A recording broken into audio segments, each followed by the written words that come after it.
Nobody's coming for you, kid. That's just how the world works. He'd heard those words so many times they'd stopped stinging.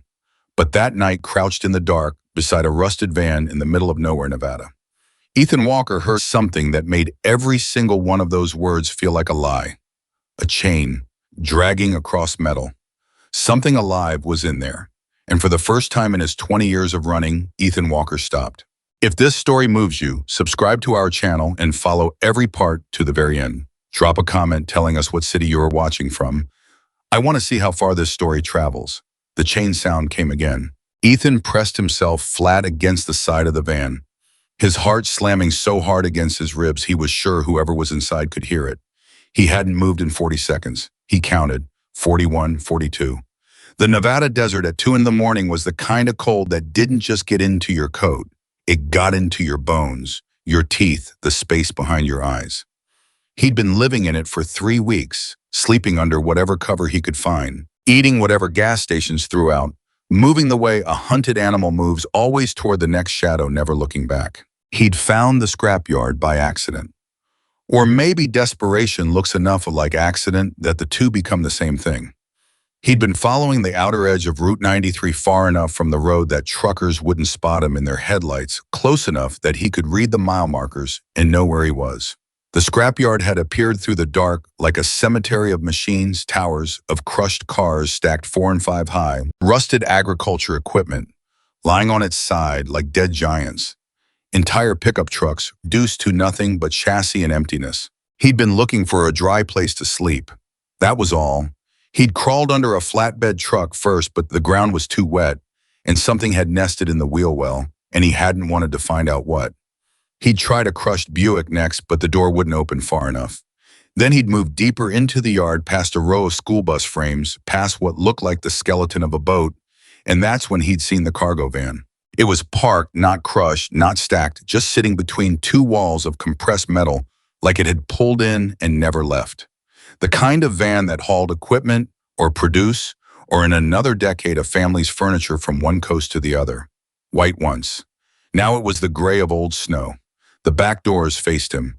One of them hung open about 4 inches, held there by something Ethan couldn't see. He'd been moving toward it because it was shelter. That was the whole calculation.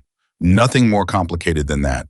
And then the chain moved. He stopped. He listened. In the desert at night, silence isn't actually silence. There's wind. There's the tick of cooling metal. There are animals you can't name making sounds you can't place. Ethan had learned to read all of it over the past 3 weeks. He knew the difference between a coyote settling into grass and a person shifting their weight. What he heard was a person shifting their weight. The chain dragged again, short, controlled, like someone trying to move without making noise and failing by exactly 1 link. Ethan's first instinct was what his first instinct always was. Leave. Walk away. This is not your problem, and you don't have enough left in you to make it your problem. He had $17 and some change in his right boot, a lighter half of granola bar, and a jacket with 1 pocket that didn't close. He was 20 years old and he hadn't slept more than 4 consecutive hours in 11 days. His left shoulder still hurt from where a man at a truck stop in Elko had grabbed him hard enough to leave a bruise the shape of a handprint. Leave, Ethan. Just leave. He didn't leave. He moved around to the back of the van, instead his boots finding the ground quietly, the way they'd learned to do in the 7 years he'd spent moving through spaces where he wasn't wanted. He reached the open door, put his fingers against it, pushed it the rest of the way. The smell hit him first, not rot, not death, just the closed-up smell of a space that hadn't breathed in days. Sweat, something metallic, the particular stale quality of air that has been recycled too many times by lungs that are running out of patience. He couldn't see much. Some ambient light from somewhere in the yard, enough to catch shapes but not enough to read them. He pulled out his lighter, clicked it once, held it up. She was in the back corner. She was sitting on the van floor with his back against the wheel, knees pulled up partway, and 1 arm extended to her left, because that was as far as the chain allowed.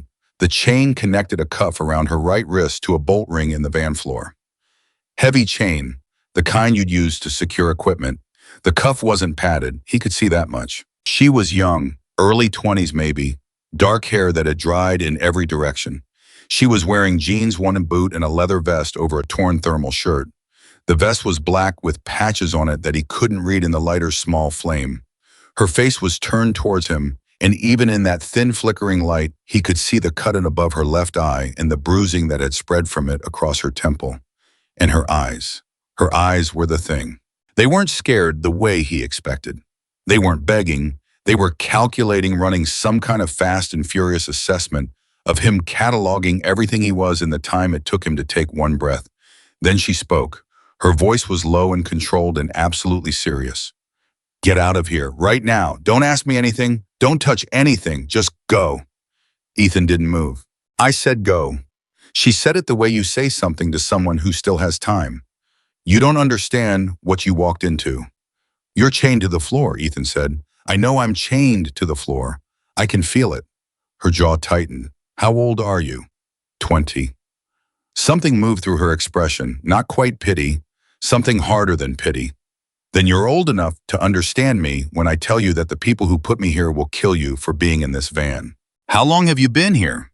That's not a question you should be asking me. How long? She looked at him for a moment longer. Then quietly, 3 days. 3 days. Ethan's lighter was getting hot against his thumb. He clicked it off, stood in the dark with what he'd just heard settling into him. 3 days in a chain, no food probably, limited water maybe. And whatever had been done to put that cut above her eye that had happened before she'd been put here or during, and nobody had cleaned it. I'm going to get you out, he said. No, you're not. Her voice didn't rise. It got flatter, which was somehow worse. You're going to leave. You're going to walk out of this yard and get back on whatever road you were on, and you're going to keep walking until you're far enough away that none of this can touch you. Is the bolt ring welded to the floor or bolted? A pause. You're not listening to me. I'm listening to everything you're saying, Ethan told her. Is the bolt ring welded or bolted? Silence. Then, like she'd made a decision, she wasn't entirely at peace with bolted, but it's sunk deep, and the chain is heavy gauge. You don't have tools. There's a whole scrapyard out there. They'll come back. When, I don't know, they haven't kept a schedule. A pause. Morning, maybe. They've come in the morning both times. Ethan clicked the lighter again. Checked his phone, no signal, but the clock read 2:14 a.m. He looked at the bolt ring, looked at the chain, looked at the cuff. Tell me your name, he said. She hesitated, like the name itself was a piece of information she wasn't sure she should hand over. Then Chloe. I'm Ethan. I'm going to find something in that yard. Don't make noise if you can help it. You don't know what you're doing, she said. I never do, he said. Doesn't usually stop me. He dropped out of the van before she could answer. The scrapyard at 2 in the morning was its own kind of wilderness. Ethan moved through it the way he moved through everything, fast, slow, using his hands as much as his eyes when the light failed him. He was looking for specific things. A pry bar ideally, a wrench that could fit a large bolt head, a hammer, a crowbar, something with leverage, something with force, something that could convince a deep-sunk bolt that it no longer wanted to be where it was. The first aisle of crushed cars gave him nothing useful. The second gave him a socket wrench that had lost its handle and wasn't going to be much good to anyone. He moved deeper. Between a collapsed pickup and what had been a delivery vehicle, he found a pile of equipment that had been dumped rather than organized. Old axles, a floor jack with a broken arm, a chain binder, some kind of agricultural implement he couldn't name. He sorted through it with his hands moving pieces aside carefully to avoid noise. His fingers found a crowbar. Not big, maybe 18 inches, but solid. Real steel, not hollow. He picked it up and felt the weight of it and thought that it was going to have to be enough. He also found a socket set, half the sockets missing, but the ratchet handle was intact and the half-inch drive was still functional. He checked the sockets, found a 1-inch that looked like it might work. He went back. Chloe had shifted position while he was gone. She was watching the door when he climbed back in, and there was something in the tightness of her shoulders that told him she'd spent his absence deciding whether he was coming back. Found a crowbar and a socket wrench, he said. The bolt head is 32 millimeter, she said. He checked the socket, too small. 1 inch is 25/4. It won't fit. I know. He looked at the bolt ring for a moment. What does the ring connect to underneath the floor panel? Chloe shifted so she could look at it from her angle. I don't know. I can't see under the panel. Can you feel it? Is it solid when you pull? She wrapped her free hand around the chain close to the ring and pulled. Solid. Okay. Ethan crouched down beside the ring, stuck the end of the crowbar under the edge of the floor panel next to the bolt, and pushed down slowly. The panel groaned. He stopped, listened, pushed again. You're going to make too much noise, Chloe said. I know. Tell me if you hear a vehicle. Ethan, tell me if you hear a vehicle. He pushed harder. The panel separated from the floor frame with a sound that felt in that silence, approximately as loud as a gunshot. Both of them froze. Nothing, no engine, no footsteps, nothing but the desert and the metal ticking around them. He peeled back the floor panel. Underneath was the subframe, and the bolt that held the ring ran through a thick steel plate that was welded to the frame itself, not going anywhere by force, not with what he had. He looked at it for 10 seconds. Then he looked at the chain. The chain connected to the ring via a padlock. Standard shackle padlock, the kind that showed up on storage units and fence gates all over the country. He looked at the shackle. The lock, he said. What about it? If I can get the crowbar behind the shackle and use the floor plate as a fulcrum, he was already positioning it, working the flat end of the crowbar behind the shackle loop, pressing it against the plate. The shackle is hardened, but the body of the lock might not be.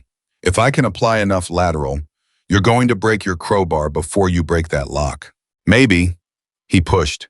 The crowbar bent slightly and nothing else moved. He repositioned, tried a different angle.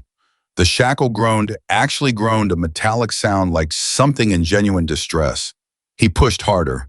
Chloe was watching him work in a way that wasn't quite hope and wasn't quite doubt. Something suspended between the two. Why are you doing this? She said. Working on it, he said through clenched teeth. I'm serious. You don't know me. I don't know most people. He repositioned again. Doesn't mean I can leave them chained to a floor. A lot of people would. I know. Another push. The lock body shifted, not broke, shifted. He felt it. The shackle was bowing, the body warping under lateral stress that it wasn't designed for. What happened to you? Chloe said. Before tonight, I mean. This isn't a conversation for right now. I've been in this van for 3 days. I need it to be a conversation for right now. Ethan glanced at her. Her eyes were steady, serious, like she was asking him not to be polite about it. Foster care, he said, 8 placements, aged out at 18, which means they gave me a garbage bag with my stuff in it and a bus ticket to whatever city they decided I should go to, and that was it. And since then, moving. He pushed again. The lock body bent further, just moving. How long?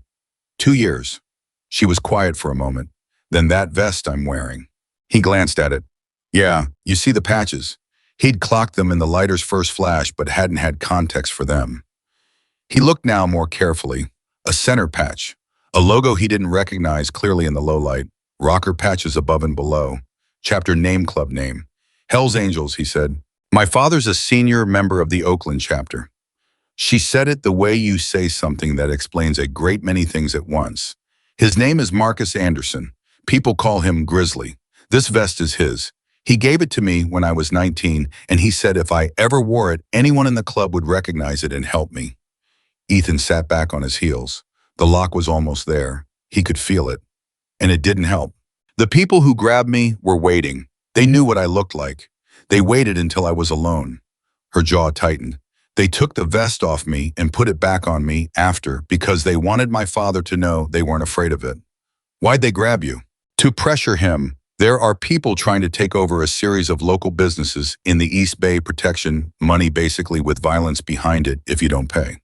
My father's chapter has been making it difficult for them, so they decided to take something my father valued. Ethan looked at her. You. Me. She said it without self-pity, as a fact. He turned back to the lock and pushed with everything he had left.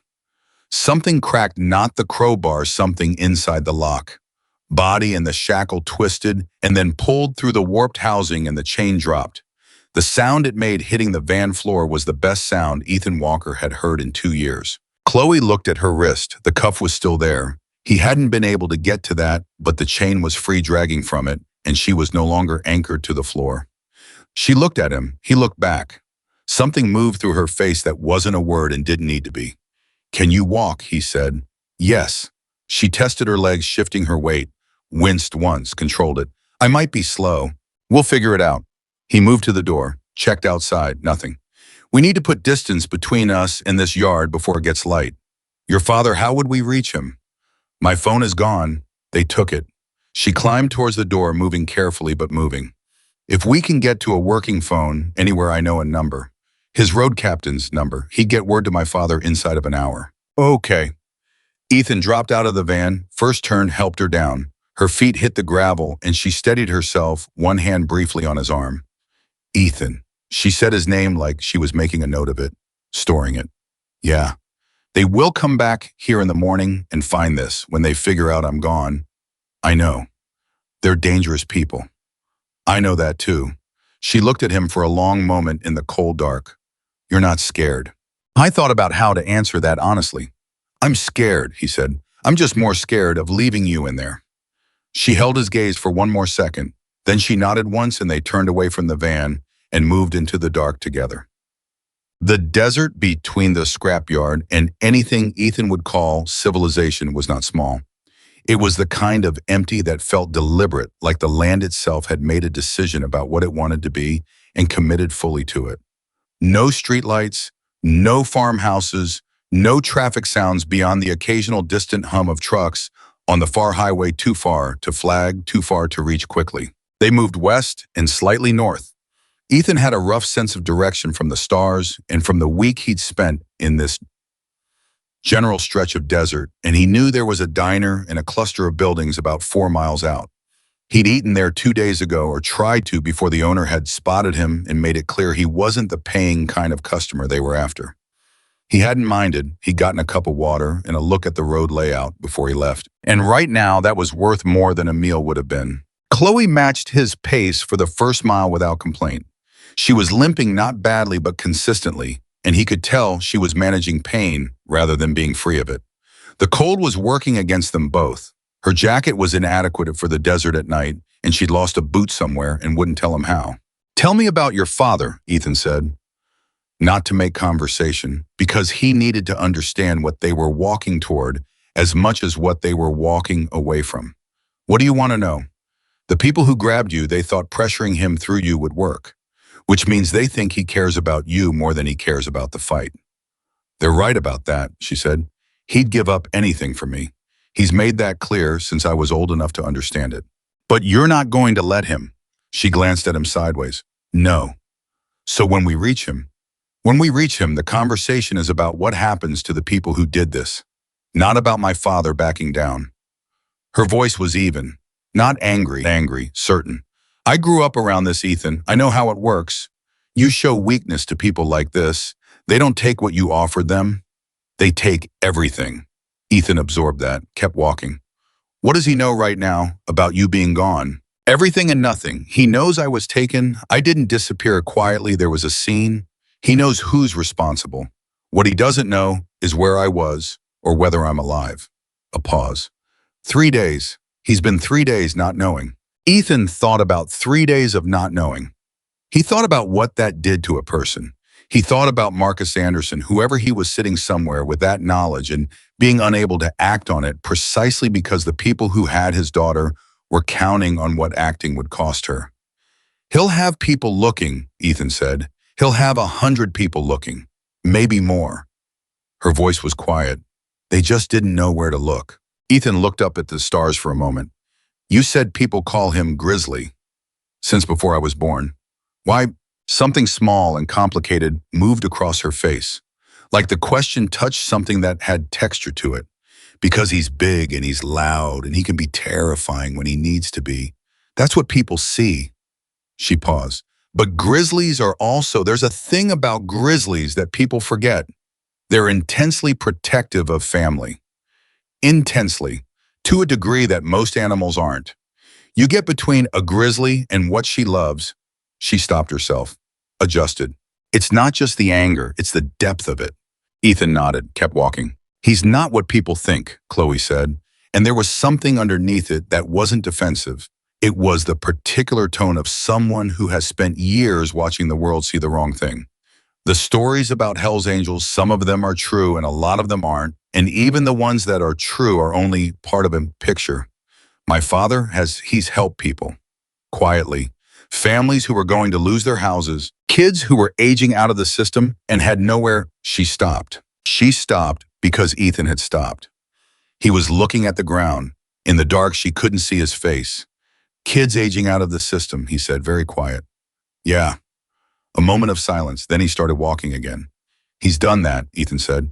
For years. He doesn't talk about it. It's not something he does for credit. She was watching him as they walked. Why? Nothing. And then because she'd been honest with him, because she trusted him with the name of her father and the shape of her fear and the reason she was in that van. Just thinking that the world is a strange place. She let that sit for a moment. Didn't push it. Some things you put down and let the other person pick up when they're ready. They walked in silence for a while. The cold deepened around 2 in the morning and then began almost imperceptibly to ease as they moved. Not warm, not close to warm, but slightly less hostile. Ethan gave her his jacket without ceremony, just held it out, and when she started to refuse, he shook his head once and she took it. He was wearing a thermal and a flannel and enough forward movement to keep his blood circulating. She was wearing one boot. The math was simple. You should know, Chloe said eventually, that when my father finds out what happened, when he finds out specifically that you're the one who did this, there will be a response. I'm not looking for a response. I know you're not, she said it carefully. That's actually what I mean. My father, the way he operates, he doesn't pay debts with money. He pays them with what they actually cost. What this cost you was risk. What it cost you was injury. She glanced at his hands, which were bleeding in 2 places from the work on the lock and the floor panel. What it cost you was probably everything you have, which from what I can tell isn't a lot, but is still everything. Ethan said nothing. What he gives in return is equivalent, Chloe said. Not financially, not formally, just he sees what things actually cost and he responds accordingly. She paused. I want you to be prepared for that. I'm not doing this to be prepared for anything, Ethan said. I'm doing it because you were in a chain. I know, she said it quietly. I know exactly why you're doing it. That's the point. The diner appeared on the horizon about 40 minutes later. A warm glow against the flat dark like a coal that hadn't gone out. Ethan saw it first and touched Chloe's arm to redirect her toward it. She saw it and something in her shoulders changed, not relaxation, the particular posture of someone who has been running a very controlled version of themselves and is starting to approach the moment where the control might not be necessary. They were 300 yards out when the ground started to vibrate. Not under their feet, in the air. A low frequency that Ethan felt in his chest before he heard it with his ears. He slowed, looked around. The highway to the south was empty. He could see the length of it from here. The road from the north was empty too. Chloe had stopped completely. She was standing very still with her head lifted. Chloe, Ethan said. She wasn't listening to him. She was listening to the vibration. And then from the north, from the direction they'd come from, somewhere beyond the darkness in the dead miles, the sound resolved. It was not one engine. It was not a dozen. It was the sound of something vast and mechanical and moving with a shared purpose, and it was getting closer with every second. Chloe pressed her hand flat against her chest over her father's vest. Her eyes, when she turned to Ethan, were full of something he didn't have a word for. Not relief, not fear, something that combined them in a ratio he'd never seen on a human face before. That's them, she said. Her voice was barely above a whisper. Ethan looked north, still nothing visible. But the sound was undeniable now. Hundreds of engines, moving fast, moving together. How many, he asked. Chloe shook her head slowly. How many people did your father call? She turned back to him, and there was something in her face that he would think about for a long time afterward. Everyone, she said. He called everyone. The horizon to the north began to glow with headlights. Not one set, not 10, a solid line of light stretching as wide as the highway, and then wider spreading into the desert on both sides of the road, moving south toward them, like a slow tide that had decided it was done being slow. Ethan stood in the cold Nevada dark and watched 765 motorcycles come over the hill, and for the first time in 2 years of running, he didn't move. The headlights didn't slow down. That was the first thing Ethan noticed. A normal convoy, even a large one, would begin to decelerate when it spotted 2 people standing in the middle of a desert road at 4 in the morning. These didn't. They came on at speed, the sound growing from a vibration in his chest to something that replaced all other sound in the world. And for one cold, irrational second, Ethan's entire body told him to run. He didn't run. He stood exactly where he was. Chloe grabbed his arm. Not to pull him away, she wasn't moving either. She grabbed it the way you grab something when the ground moves under you, and you need to know that at least one thing in your immediate world is solid. The lead bikes hit the flat stretch, and the headlights swept across both of them, and that's when they finally slowed. Not stopped, slowed, like the riders had seen what was in front of them and needed an extra second to process what they were seeing. Chloe, standing in the road, alive, wearing Marcus Anderson's vest. The lead bike stopped about 30 feet out. The ones behind fanned out and stopped behind it, and the ones behind those stopped behind those, and the stopping traveled back through the convoy like a wave reversing itself. And then there were 765 motorcycles sitting in the Nevada desert with their engines at idle and their headlights pointed at a girl with a chain cuff on her wrist and a 20-year-old runaway standing beside her. The silence after that much engine noise was its own kind of violence. The rider on the lead bike pulled off his helmet. Ethan had expected someone who looked like a threat. That was his honest expectation. Someone built to intimidate, carrying years of hard living on his face like a warning label. What he saw instead was a man in his mid-50s with gray at his temples and the kind of face that had been through enough weather, emotional and physical, that it had settled into something that was beyond either anger or softness. Something that had burned through both and come out the other side. It was big. That part was accurate. Wide through the shoulders, solid through the chest. But the way he swung off the bike and put his boots on the ground and started walking toward them. It wasn't the walk of someone performing threat. It was the walk of someone who had been running toward this moment in his mind for 72 hours and was now finally here. He stopped 6 feet from Chloe. His eyes moved over her. Not the way a commander assesses a situation. The way a father looks at his child after 3 days of not knowing. He took in the cuff, the cut above her eye, the boot she was missing, the jacket that wasn't hers. He took in all of it without moving, without speaking, and something in his face shifted in a way that was private, even with 300 people watching. Then Chloe said, "Dad," just that. And Marcus Anderson, who people called Grizzly because of what he could become when something threatened what he loved, crossed the remaining distance in 2 steps and put his arms around his daughter. And Ethan watched one of the most feared men in the California motorcycle world hold her like she was something fragile that he was terrified to damage further, and he didn't say anything at all because some things don't have words. Ethan stepped back. He stepped back not because he was told to, but because this was not his moment, and he understood that instinctively. He moved to the edge of the road and crossed his arms over his chest against the cold and looked at the ground and gave them what the moment required. He became aware gradually that while Marcus and Chloe were the center of the scene, he was not invisible. He could feel eyes on him, not hostile exactly, but assessing. 200 riders watching the kid who had stepped back, cataloging him the same way Chloe had cataloged him in the van, fast, complete, professional. He kept his eyes down. He heard Chloe's voice, first low and urgent, against her father's chest. Then Marcus's voice, rough and controlled, asking her something he couldn't hear. Her answer was longer. Then silence. Then Marcus said something short and she answered. And then there was a pause and he heard his own name in her voice. Ethan looked up. Marcus Anderson was looking at him. Not the assessment the other riders were running. Something different. Ethan had been looked at plenty in his life by social workers, by foster parents, by police officers running a check on the kid sleeping under a bridge. He knew what it felt like to be seen as a problem or a category or a statistic. This was not that. Marcus was looking at him the way you look at something you weren't expecting and don't yet have a word for. He walked toward Ethan. Chloe came with him, her hand on her father's arm, and Ethan noticed she kept it there, not restraining, just connected, like she was making sure the distance between them stayed manageable. Marcus stopped in front of him. Ethan met his eyes. Neither of them spoke for a moment that lasted longer than it should have.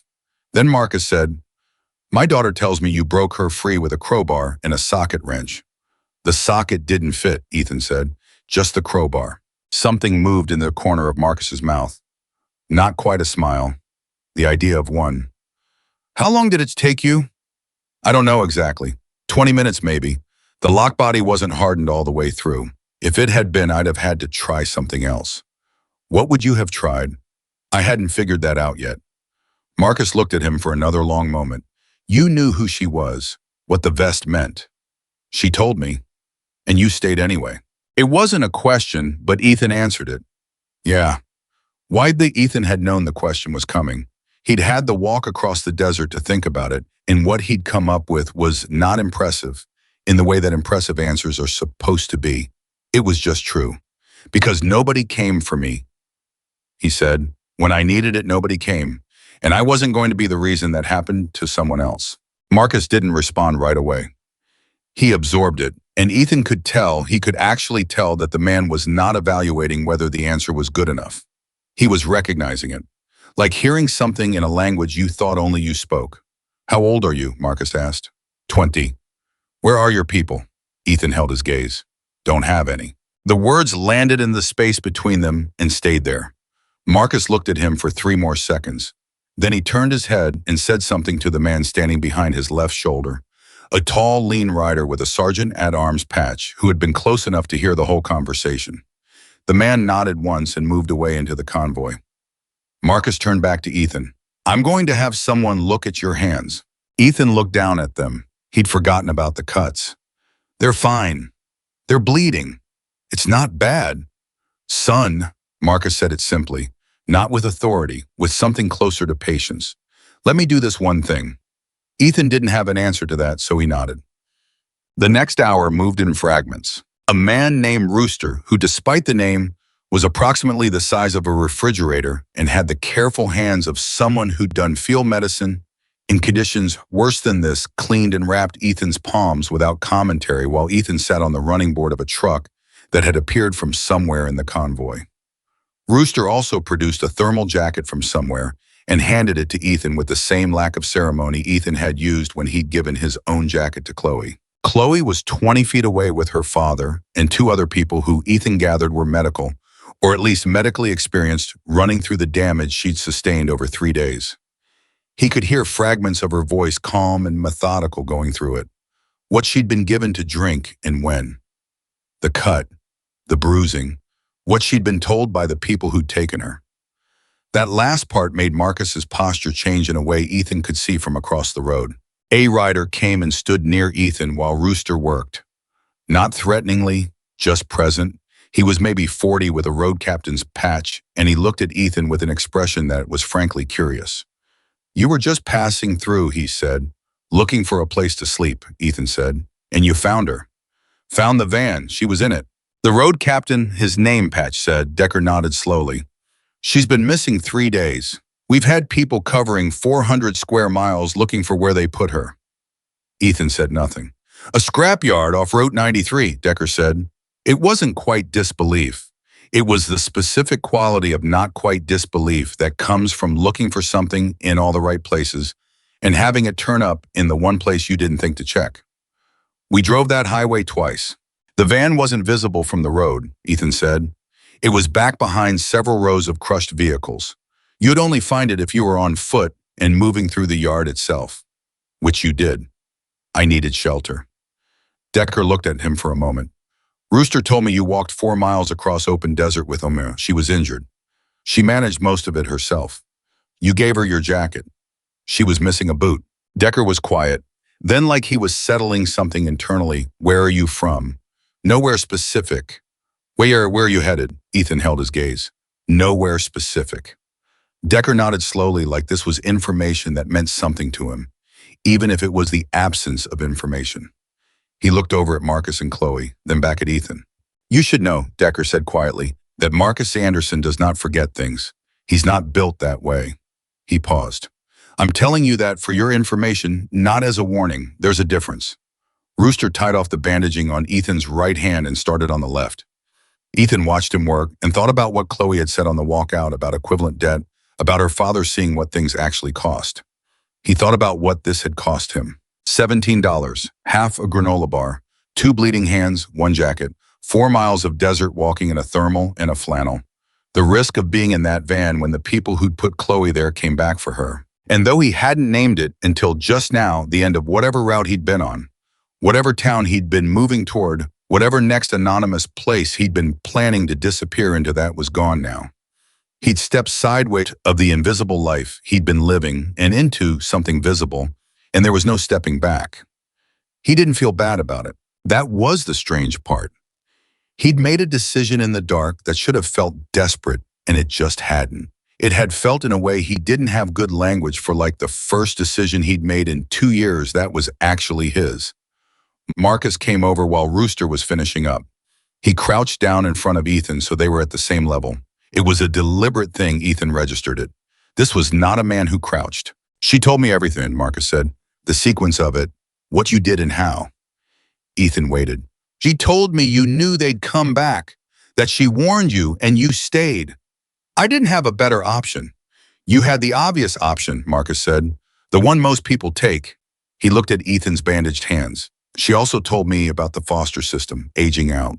Ethan felt something tighten in his chest, the particular contraction that came with being seen in a place he normally kept private. That's not why I helped her. I know it's not. Marcus's voice was even, definite, like he'd already decided this and wasn't entertaining debate about it. I know exactly why you helped her. She told me that too. He paused. Nobody came for you, so you went for her. Ethan said nothing. I want to ask you something, Marcus said, and I want you to answer me honestly, not correctly. Not the answer you think I want, honest. Okay. What do you need right now, tonight, this week, this month? What does your life actually need that it doesn't have? Ethan stared at him. The question was so direct, it took him off guard. He'd been asked what he wanted plenty of times in the performing way. Social workers ask it when they have already decided what they can offer. He'd never been asked what he needed by someone who looked like they were genuinely waiting to hear the answer. He thought about it seriously, the way the question deserved. Sleep, he said. A real meal. A few days somewhere that I don't have to move from. He paused. After that, work. Something I can do that earns something. I'm good with my hands. I know engines' basic mechanics. I'm a fast learner with anything structural. Marcus nodded, slow and deliberate. Okay, he said. Just that. Okay. They moved before dawn. The convoy reorganized with the efficiency of something that had done this before, not chaotic, just large, like watching a river reroute itself through a series of decisions that looked effortless from above. Chloe rode with her father. Ethan was offered a seat in the truck that had produced the thermal jacket, and he took it without argument because his legs were done and he knew it. The driver was a quiet man named Sal, who had been with the club for 22 years and who communicated primarily in eyebrow movements in the occasional syllable. Ethan found this comfortable. He sat in the passenger seat and watched the desert give way to pre-dawn gray and said nothing, and Sal said nothing, and it was the most peaceful Ethan had felt in 2 years. He was almost asleep when Sal said without preamble, Rooster says you were walking on a busted shoulder. Ethan opened his eyes. It's not busted, just stiff. From before tonight. Yeah. Sal's eyebrow moved. What from? Someone grabbed me at a truck stop in Elko about 12 days ago. Grabbed you how? Hard. Sal's other eyebrow joined the first. He looked at the road. You get that looked at? No. Rooster's going to look at it when we stop. It's fine. Rooster's going to look at it anyway, Sal said with the particular patience of someone who has worked alongside a medic long enough to know that winning this argument is not possible. Might as well agree now. Ethan closed his eyes again. He slept for 23 minutes before the convoy slowed and the truck rolled off a highway ramp and the change in motion woke him. They were pulling into a cluster of buildings, a gas station, a motel, a diner larger than the one he'd been aiming for, and the convoy was spreading into the parking areas with practiced ease bikes finding spaces, engines cutting out in waves. Outside, the sky had gone from black to the particular bruised purple that happens about 40 minutes before sunrise, and the air had that quality it gets right before warmth returns to it. Ethan sat up. Through the windshield, he could see Chloe getting out of her father's bike. She'd ridden pillion the whole way, and he could see in the careful way she moved that the adrenaline of the rescue was wearing off, and what was underneath it was making itself known. Marcus was right there, one hand on her back, steady as furniture. Rooster appeared at Ethan's window like he'd materialized. Shoulder, he said. I told Sal. I know what you told Sal. Rooster opened the door. Out. Ethan got out. Rooster was thorough and professional and completely unbothered by Ethan's insistence that the shoulder was manageable. He rotated it, pressed specific points, asked questions about where and when and how much, and arrived at a verdict. Not broken, he said. Significant soft tissue damage. You've been walking on it for almost 2 weeks and made it worse. You need to rest it or it becomes a real problem in about 2 months. Rest isn't always. I know rest isn't always an option, Rooster said not unkindly, for someone living the way you've been living. I'm telling you the medical reality. What you do with it is your business. He produced a compression wrap from a bag that seemed to contain approximately everything. But I'm going to wrap it before you argue, so hold still. Ethan held still. Across the parking area, he could see Marcus talking to a group of senior riders, the ones with the rocker patches and the worn vests that spoke to decades, not years. The conversation was contained, but he could read the energy of it from 50 feet away. Not anger, not planning, something that combined both in the specific way that meant decisions were being made that would have consequences for the people who had taken Chloe. He thought about those people. I didn't know their names. He didn't know their organization. He knew they had had the confidence to take a Hells Angels chapter member's daughter, which meant either they were very powerful or they were very stupid, and the fact that they'd been doing this type of operation for long enough to try it suggested the former. He thought about what happened to them now. I thought about whether it was any of his business and arrived quickly at the conclusion that it wasn't. He'd gotten Chloe out. The rest of it was a world he didn't know and wasn't part of. You're thinking about something that's going to make you tense your shoulder, Rooster said without looking up from the wrap. How do you know? Because you've been relaxed for the past 2 minutes and now you're not. He tied off the wrap. Whatever it is, it'll be dealt with by other people. That part's not on you. I wasn't thinking it was. Rooster looked at him directly for the first time. He had the kind of eyes that had seen enough that they'd stop performing anything. Kid, you pulled someone out of a chain in the desert. Whatever comes after that is someone else's work. You did yours. Ethan nodded. Rooster started packing his bag. Marcus is going to want to talk to you again after breakfast. You should eat first. Low blood sugar makes people say shorter versions of true things, and I have a feeling the true version of whatever you have to say to him is going to need more words than that. Ethan looked at him. What did he tell you? He didn't tell me anything. I was standing close enough to hear. Rooster zipped the bag. 12 years I've known Marcus Anderson. I've seen him pay a debt exactly 3 times in a way that changed someone's life. I can tell when he's doing it again. He stood, looked at Ethan squarely. Don't argue with him. It won't work, and he'll find it disrespectful, and you don't want to start that way. Start what way? But Rooster was already walking. Inside the diner, the energy was controlled chaos. Tables had been pushed together, orders were being placed in volume, and the 3 staff members on the early shift were moving with the focused intensity of people who had just realized this morning was going to be very different from every other morning. Ethan sat at the end of a long table, and someone put coffee in front of him without being asked, and he wrapped his bandaged hands around it and let the heat move through the wrap and into his palms. Chloe appeared and sat across from him. She looked better. Not while she needed sleep and a real medical evaluation, and probably several days of stillness, but better than she'd looked when he'd found her. Someone had cleaned the cut above her eye, and the bruising around it had the particular coloring of something that was at its worst and would now begin to improve. She'd found a second boot somewhere in the convoy's resources, and it fit approximately. She put both hands around her own coffee and looked at him. How are your hands, she said, wrapped. Rooster thinks he's in charge of me. He is medically. Everyone's accepted this. A pause. How's the shoulder? Ethan looked at her. You told him about the shoulder. I told him everything I'd observed. I observed carefully. She was completely unapologetic. It's a habit. He leaned back. It's fine. Rooster said soft tissue damage from about 12 days ago. It's manageable. Chloe was quiet for a moment. Outside, the sound of the convoy settling engines fully off, now conversations spreading through the parking lot had a particular texture to it, like a machine powering down from something very large. They're not going to let it go, Chloe said, not to give him information, to make sure he had it. The people who took you. Yeah, she looked at her coffee. They'll know I got out. They'll know someone helped me. They don't know who you are. They have no reason to know anything about you, but they'll go back to that van and they'll reconstruct what happened and they'll know it wasn't a professional extraction. Because a professional would have gotten the cuff off too, Ethan said. She almost smiled. Because a professional would have gotten the cuff off too. The almost smile fit. They'll think it was someone from the club, a solo operator who found the location independently. They won't be looking for a 20-year-old with a crowbar. Does that change anything? For you, it means you're probably not a specific target. She looked at him directly. For my father, it changes the nature of the next conversation he has with these people. Because they tried to use me as leverage and instead they lost me, which means the leverage failed, which means they're in a weaker position than they were before they took me.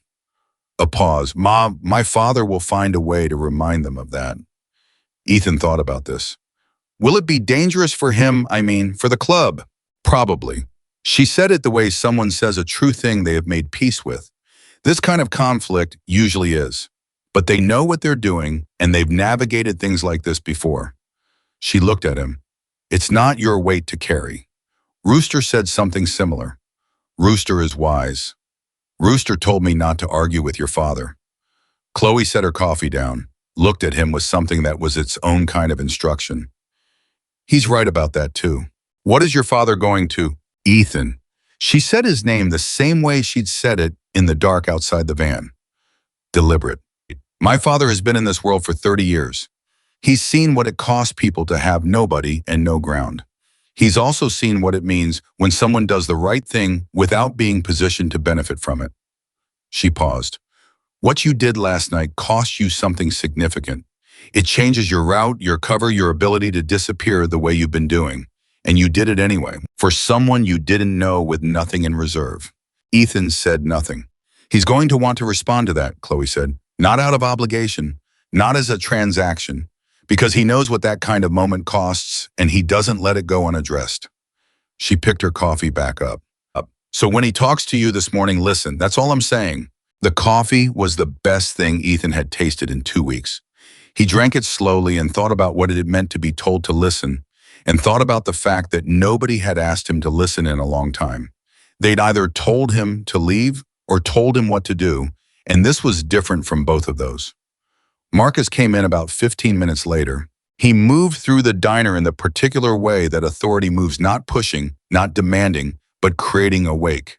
People shifted, made room, not from fear, from the particular respect that comes from watching someone operate with integrity for long enough that it becomes fact. He sat down across from Ethan. Chloe, without a word, picked up her coffee and moved to the next table, giving them what they needed. Marcus looked at Ethan for a moment. Then he said, "Tell me about the shoulder." Ethan stared at him. Rooster already. Rooster told me the medical piece. I want to know how it happened. Truck stop in Elko. Man decided I was in a space I shouldn't be in. He was bigger than me. Did you fight back? I tried to. A pause. Wasn't my best performance. Marcus nodded slowly. How long have you been sleeping rough? 2 years since I aged out, 3 weeks in this stretch of Nevada specifically. Before Nevada, Utah, before that Arizona, I generally move when I feel like a place is getting too familiar with me. Familiar how? In the way that makes people start asking questions or calling people. Marcus absorbed this. He ordered coffee from a server who appeared briefly and then vanished, and he kept his eyes on Ethan through the whole exchange, which was the kind of attention that most people felt like a weight. Ethan didn't look away. The garage, Marcus said. You told me you knew engines. What kind of experience? 8 months working at an independent shop in Phoenix 2 years ago. Before that, one of my foster placements was with a man who rebuilt vintage bikes on weekends. I worked beside him every weekend for about 1.5 years. He was the best placement I had. Ethan paused. He died. Cardiac event. I was 16. Marcus looked at him. Something moved in his expression and settled back. I'm sorry. It was a long time ago.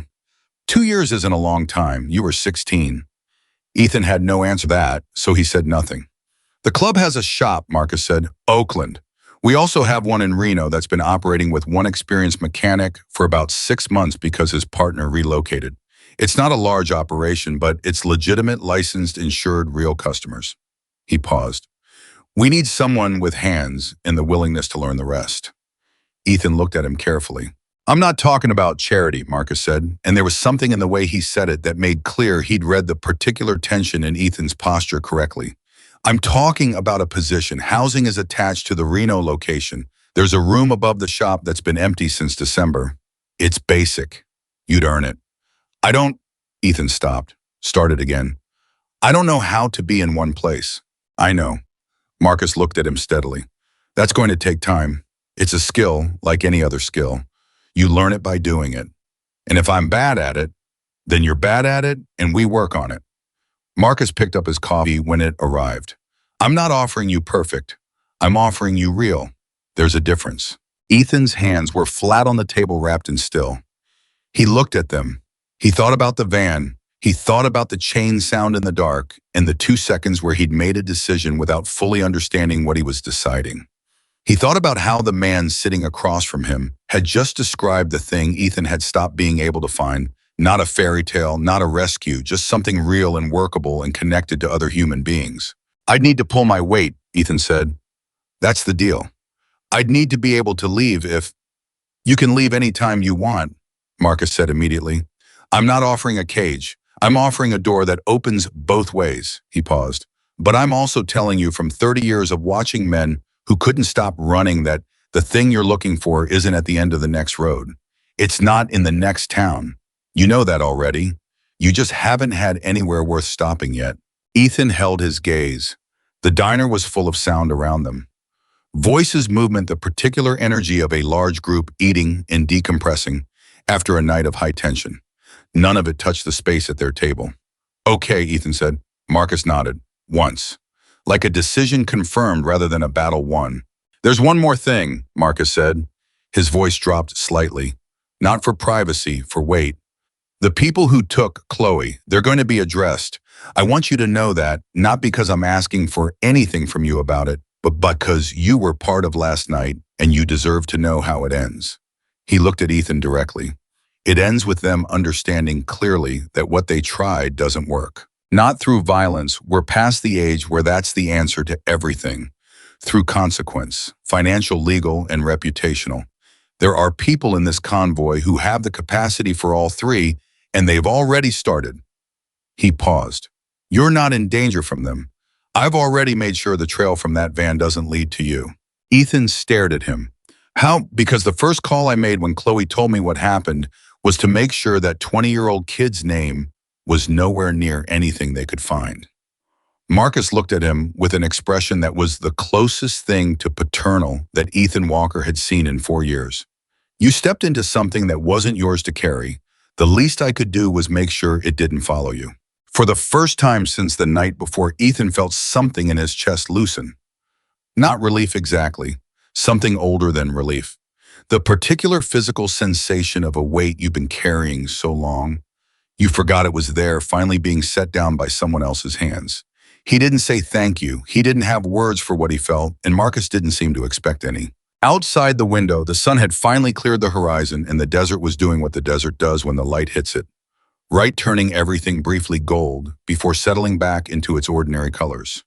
The convoy was moving in the parking lot, engines waking up, conversations wrapping the enormous organism of it, preparing to continue.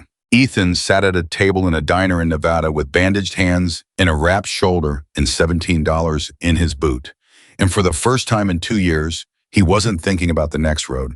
He was thinking about Reno, about a room above a shop, about engines and what it felt like to understand the thing you were working on well enough to hear what it needed. Chloe appeared at the edge of his vision.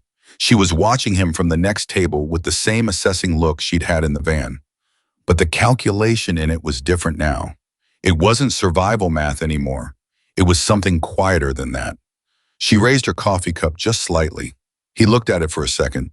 Then he picked up his own cup and raised it back. The room above the shop smelled like motor oil and old wood and something that might have been coffee left on a burner too long, and Ethan stood in the middle of it with a duffel bag that Marcus's people had packed for him. Used clothes mostly, but clean, and the right sizes in a way that told him someone had paid attention, and he stood there for about 3 minutes without doing anything at all. I was waiting for the feeling that the floor was going to move, that someone was going to knock on the door and tell him there'd been a mistake. That the version of this where he got to stay was actually someone else's version and he'd wandered into it by accident. The floor didn't move. Nobody knocked. And he put the duffel bag on the bed, a real bed, a full size with a frame and a mattress that didn't have a history he could feel, and he sat down next to it on the floor because the bed felt like too much to commit to immediately. He sat there until it got dark outside. Then he got up, lay down on the bed with his boots still on, and slept for 14 hours straight. The man who ran the Reno shop was named Del Whitmore, and he was 61 years old and had the disposition of someone who had long ago made his peace with the fact that the world was mostly aggravating and had decided to be useful within that constraint. He was a full member of the chapter, but he operated the shop the way you operate something you genuinely care about, personally specifically, with strong opinions about the right way to do things and no interest in people who disagreed for bad reasons. He'd met Ethan on the first morning with a coffee and a direct look and said, "Marcus told me you know engines." "Basic level," Ethan said. "I'm not going to oversell it." "Good. People who oversell get found out in the first hour. What do you actually know?" Ethan told him. Precisely. The Phoenix shop, what he'd done there, the limits of it. The vintage bike work with his foster father, what that had covered and what it hadn't. What he'd taught himself in between those two periods, because there was time and library computers and nothing else to do. Del listened without interrupting, which Ethan had learned was rare in people who asked questions. When Ethan finished, Del was quiet for a moment. "You know what you don't know," Del said. "That's actually the more useful thing. Marcus said you have been running short-handed. For 6 months. My last partner moved to Boise when his wife got a job offer. I don't blame him." Del drank his coffee. "We've got a full schedule. Mostly club bikes, but we do public work too. It pays the licensing fees and it keeps things clean on paper." He paused. "You're going to spend the first 2 weeks watching what I do before I let you touch anything structural. Non-negotiable." "That's fair. If you've got the instincts Marcus thinks you have, 2 weeks will be enough." Del set his mug down. "If you don't, we'll figure out something else you're good at. But you're not going to be standing around either way." "I don't want to stand around." "I could tell that from the handshake," Del said. And then because Del was the kind of person who said exactly what he meant, and no more, he turned and walked back into the shop and Ethan followed him. That was how it started. The first week was hard in the way that starting anything real is hard. Not dramatic, just the accumulation of small difficulties that come with learning a new physical language where everything is what everything means, what the sounds and rhythms of a functioning shop feel like when you're inside them rather than outside looking in. Del ran an efficient operation, not fast, precise. There was a difference, he explained once without being asked while they were pulling a primary chain on a Sportster that had been making a sound its owner described as like a cat eating gravel. "Fast means you skip steps because you're confident," Del said. "Precise means you don't skip steps because you respect the machine. Fast gets you done. Precise gets you done right." He looked at the chain without looking at Ethan. "A bike that goes back on the road wrong kills its rider. You understand?" "Yeah," Ethan said. "Good, don't forget it."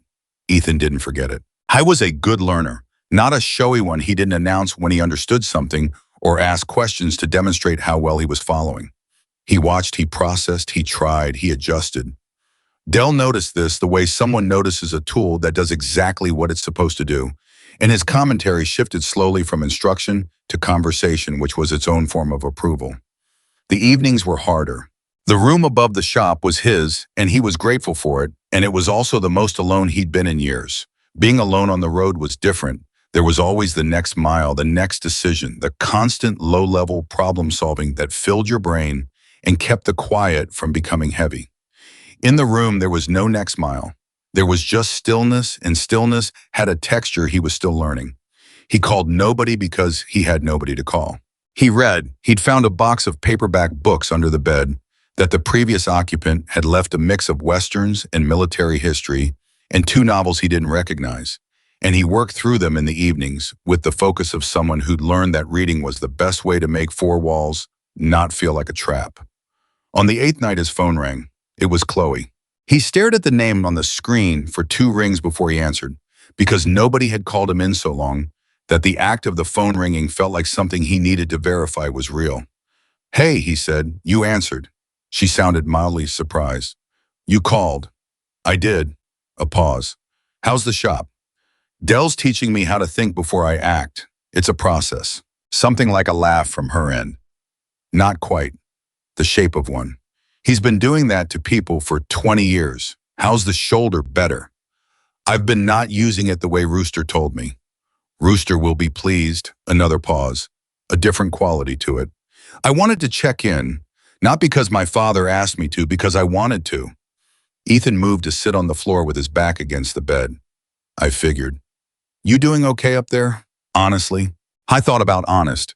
He'd been thinking about it a lot in the evenings, without an audience in the quiet that had texture.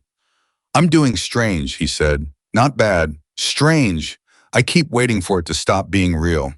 "The room, the shop. All of it." She was quiet for a moment. "That's going to take a while, to feel like it's yours." She paused. "For what it's worth, it is yours. The room, the position, you're not there because my father pities you. I want to make sure you understand that." He explained it. He explained the practical version. "I'm telling you the other version." Her voice was direct. "The way it had been in the van. You did something that cost you for someone you had no reason to help. That means something to people who understand what it actually costs. It's not charity, it's recognition. Does that make sense?" Ethan looked at the ceiling of the room above the shop. Old plaster water stain in the shape of something that might have been a map, 2 cracks. He'd been unconsciously following the length of every night. "It makes sense," he said. "I'm still learning how to believe it." "That's fair." A pause. "How are the hand?" "Healed mostly. Dell made me wear gloves for the first week. I didn't argue." "Smart. He would have won." I could tell. There was a rhythm to the conversation that surprised him. Not awkward, not performed. Easy in the way that things are easy when both parties have already been through something real together and don't need to work up to honesty. "I should tell you something," Chloe said. The tone shifted, just slightly.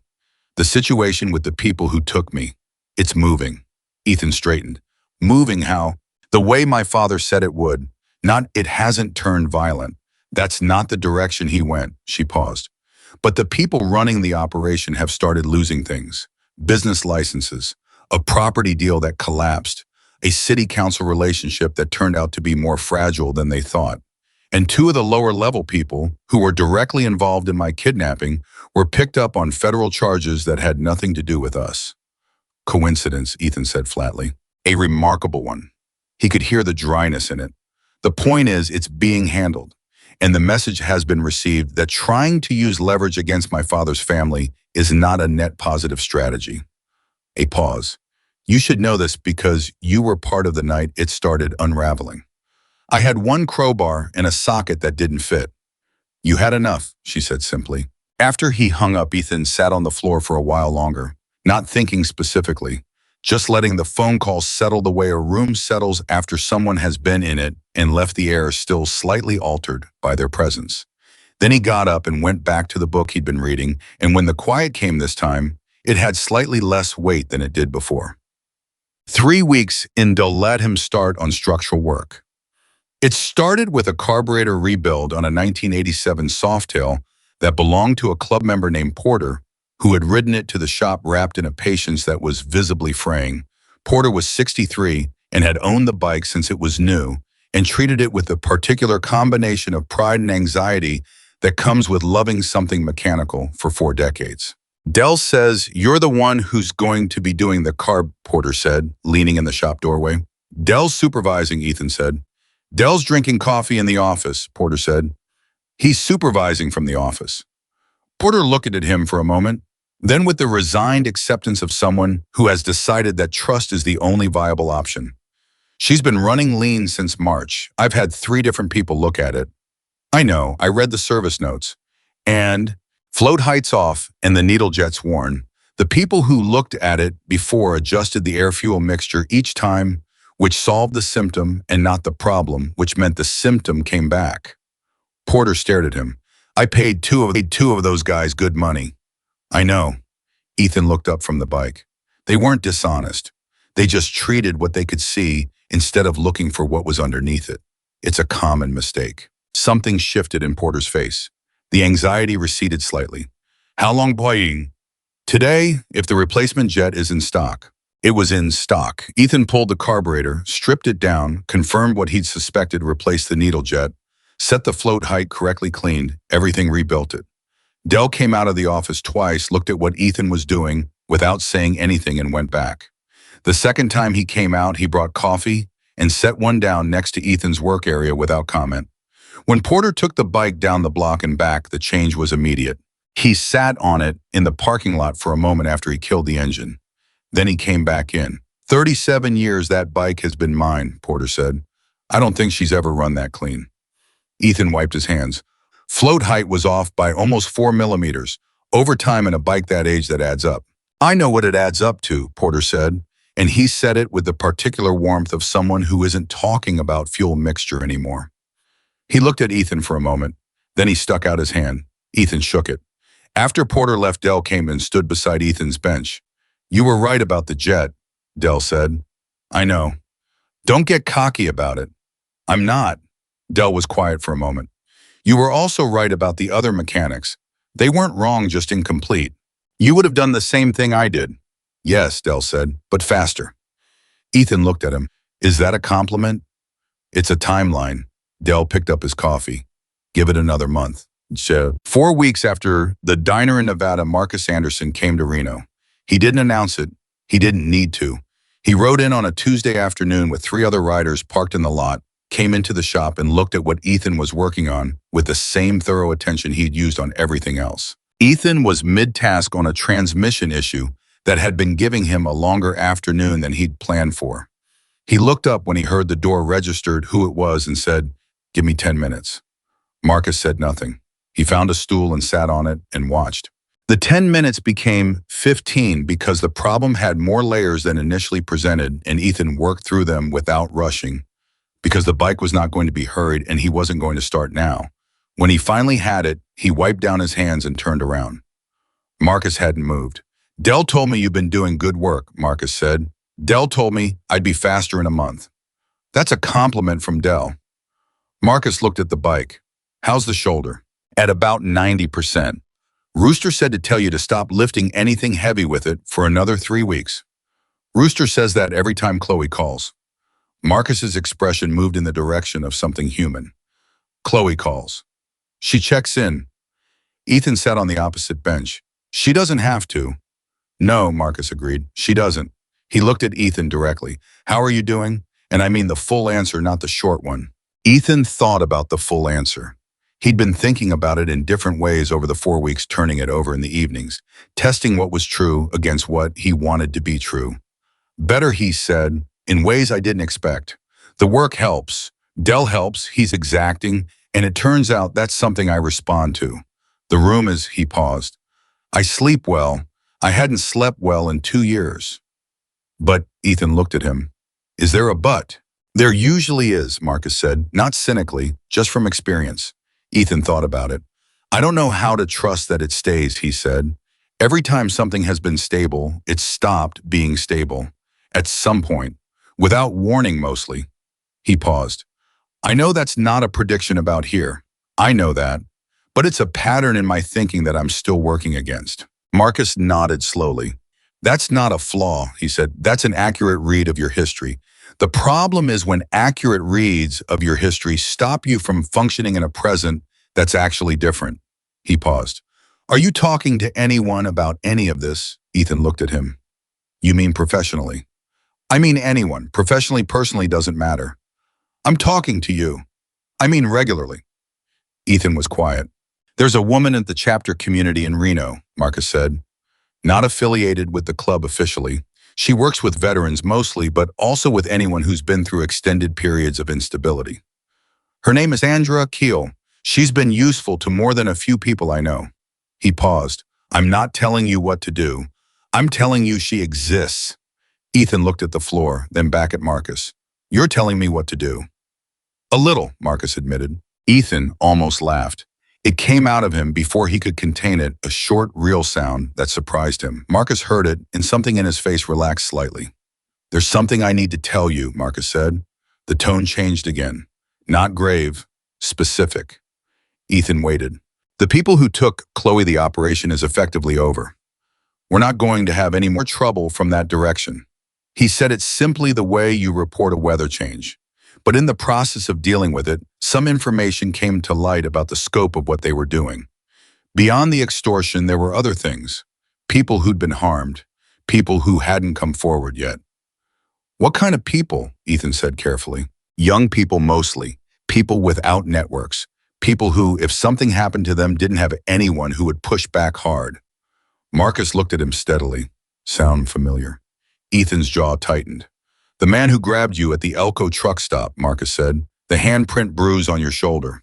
We have reasonable certainty he was connected to the same network. The shop was very quiet. Ethan sat with that for a moment. The handprint on his shoulder that had been healing for 5 weeks. The man who had grabbed him, and the casual violence of it, not rage, not personal. Kind of grab that says you are not a person who matters, connected to the people who had put Chloe in a chain. That's, he started. I know. Marcus said it before Ethan could finish the sentence. I know. I wasn't a target. It wasn't about me specifically. No, you were in a space they used, and you were the type of person they preyed on. Wrong place, wrong type. Marcus paused. That doesn't make the bruise less real. Ethan breathed out slowly. What happened to him? He's in federal custody, unrelated charges that happened to materialize in a timely fashion. Marcus's expression was neutral. He won't be grabbing anyone in a truck stop for a considerable amount of time. Ethan looked at his hands. The scars from the crowbar work faded now, but still visible running across his right palm in a diagonal that he'd started thinking of as geography rather than damage. Ethan, Marcus leaned forward slightly, I need you to hear this clearly.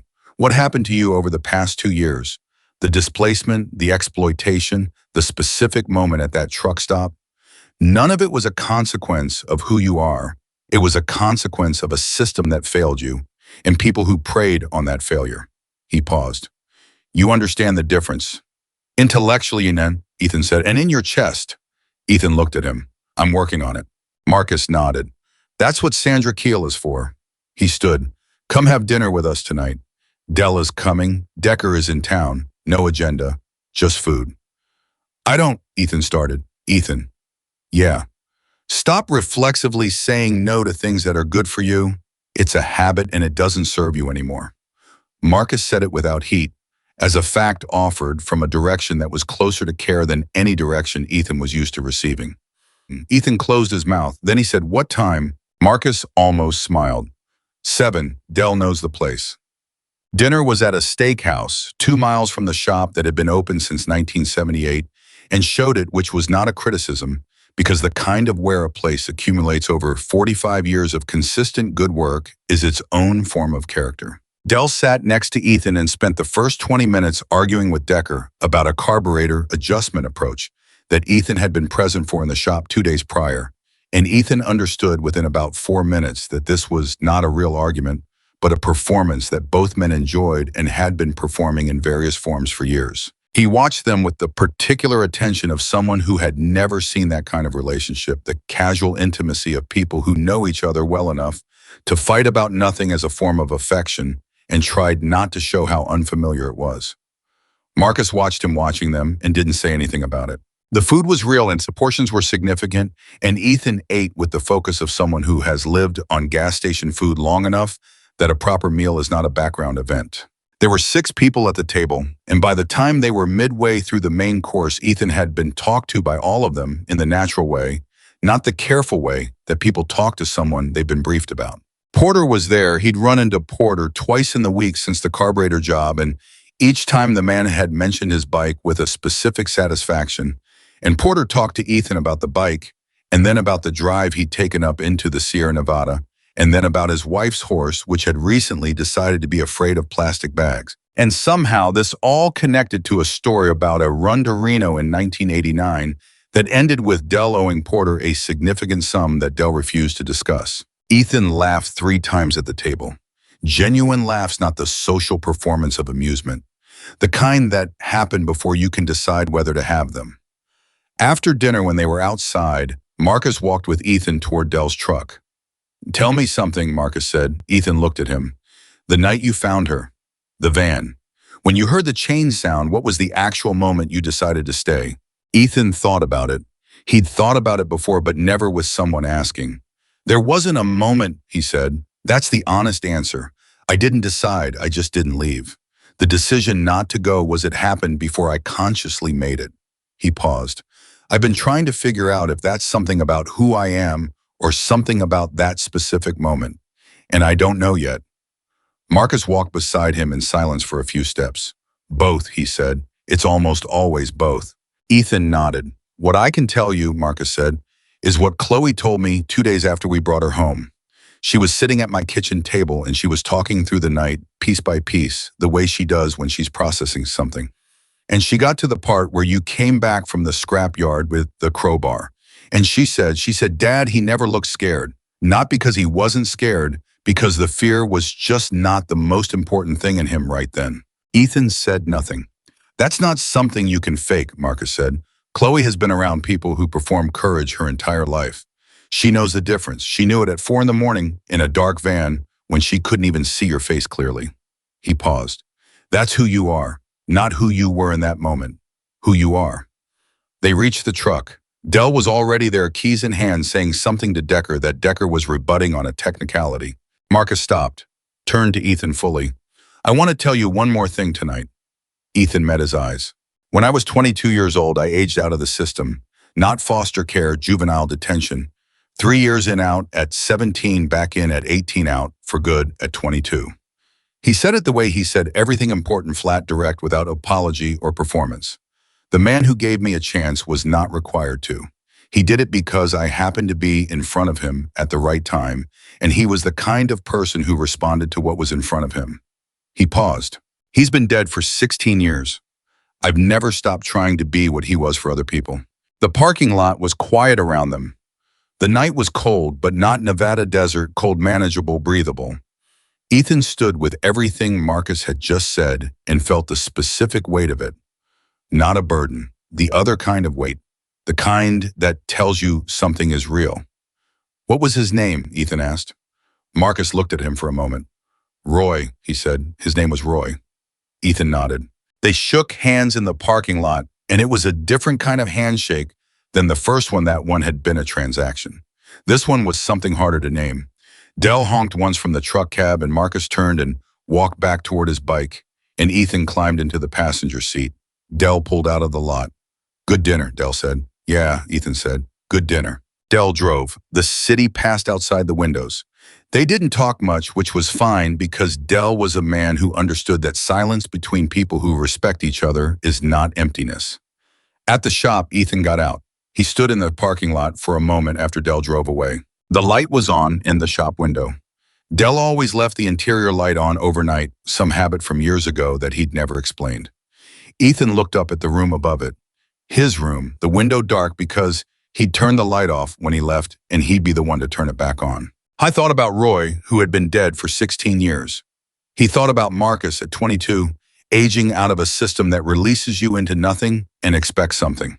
He thought about Dell's coffee appearing next to his work area without comment. About Porter's handshake. About Chloe's voice on the phone checking in because she wanted to. I thought about the chain sound, in the dark, in the 2 seconds where nothing was decided consciously, and in what Chloe had said to her father. The fear was just not the most important thing in him right then. He stood there until the cold made a decision for him. Then he went inside and turned the light on. Sandra Keel's office was above a hardware store on a street that had been slowly figuring out what it wanted to be for about 15 years.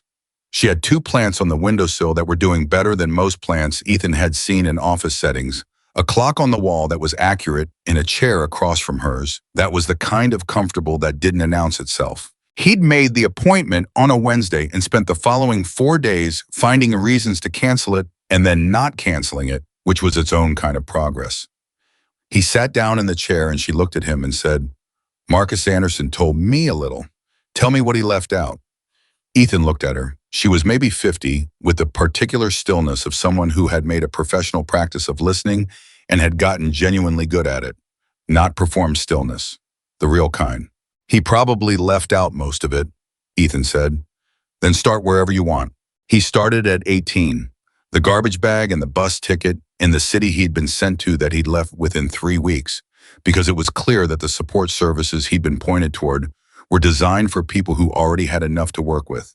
He went through the 2 years, not linearly, he moved through it the way memory moves by association, by emotional temperature.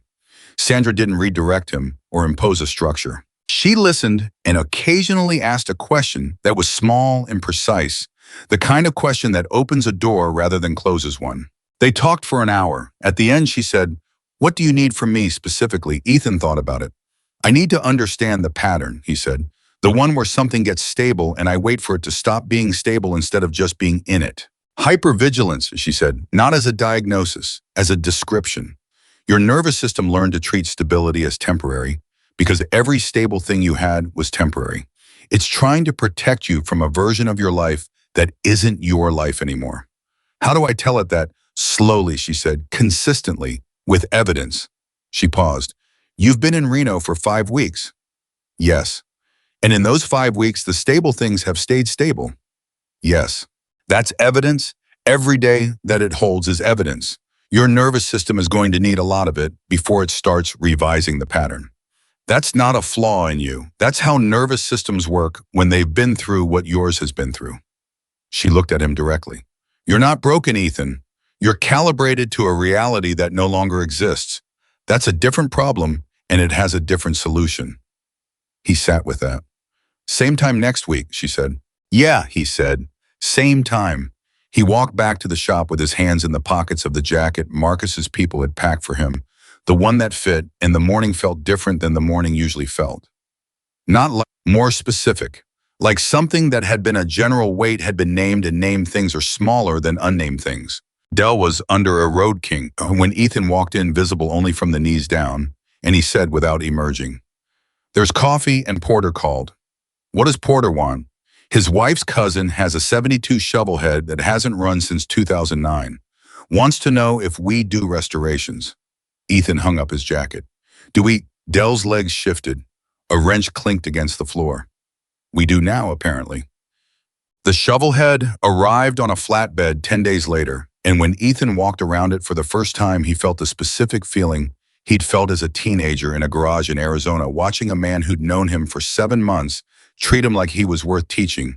The feeling of something genuinely difficult presenting itself, and the recognition that difficult was not the same as impossible.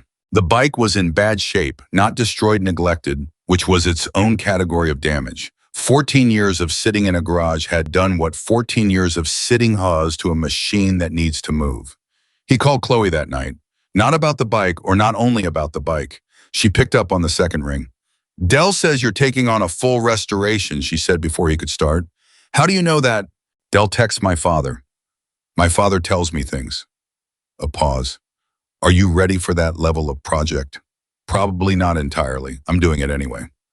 That tracks. He could hear her moving somewhere on her end, the particular sounds of someone in a kitchen. "How was Sandra?" "Good. She's precise. She doesn't let you be vague.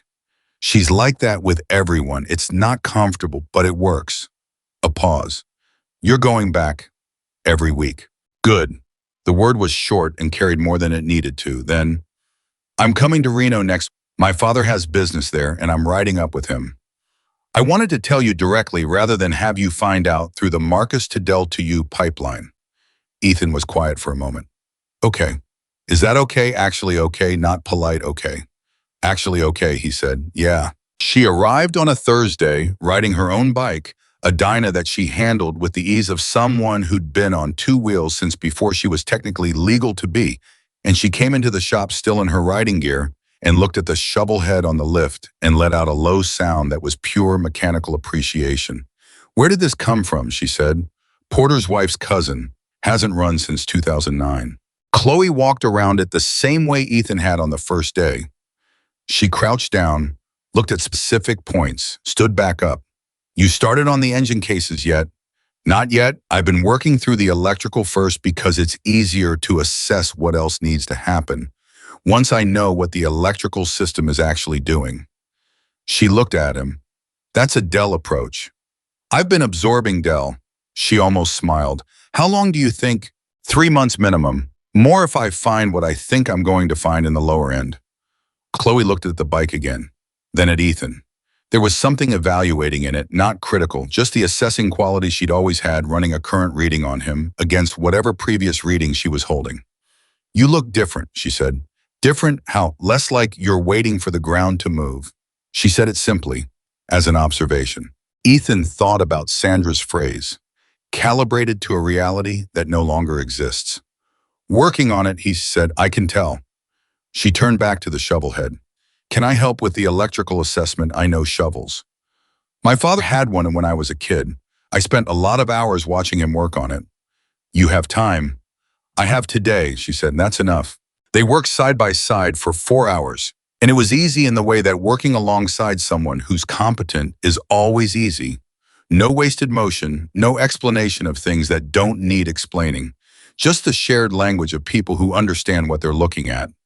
She found a wiring issue behind the headlight nacelle that Ethan had missed, and she found it without comment, just held it up so he could see, and he nodded and made a note. Dell came through at midday and looked at the two of them and said absolutely nothing, which from Dell was a comprehensive statement. The twist came on a Tuesday morning, 6 weeks later, and it came from a direction nobody had been watching. Ethan was alone in the shop. Dell had a doctor's appointment routine, he'd said, with the specific dismissiveness of someone who doesn't discuss health. Things, and Ethan had been left with the day and the shovel head and a list of things to work through. The man who walked in at 10:15 was not a customer. Ethan knew it within 3 seconds. It wasn't the way he was dressed or the way he moved specifically, it was the combination of everything. The particular quality of someone performing casual while running a calculation. Ethan had spent 2 years reading people in spaces where reading them incorrectly had real consequences, and the reading was automatic now. The man was maybe 45, medium build. He looked at the shop the way you look at something you've studied from outside and are now seeing from inside for the first time. Nice place, he said. Ethan set his wrench down, stood up fully. Can I help you? Maybe. The man's eyes moved around the shop. I'm looking for Dell Whitmore.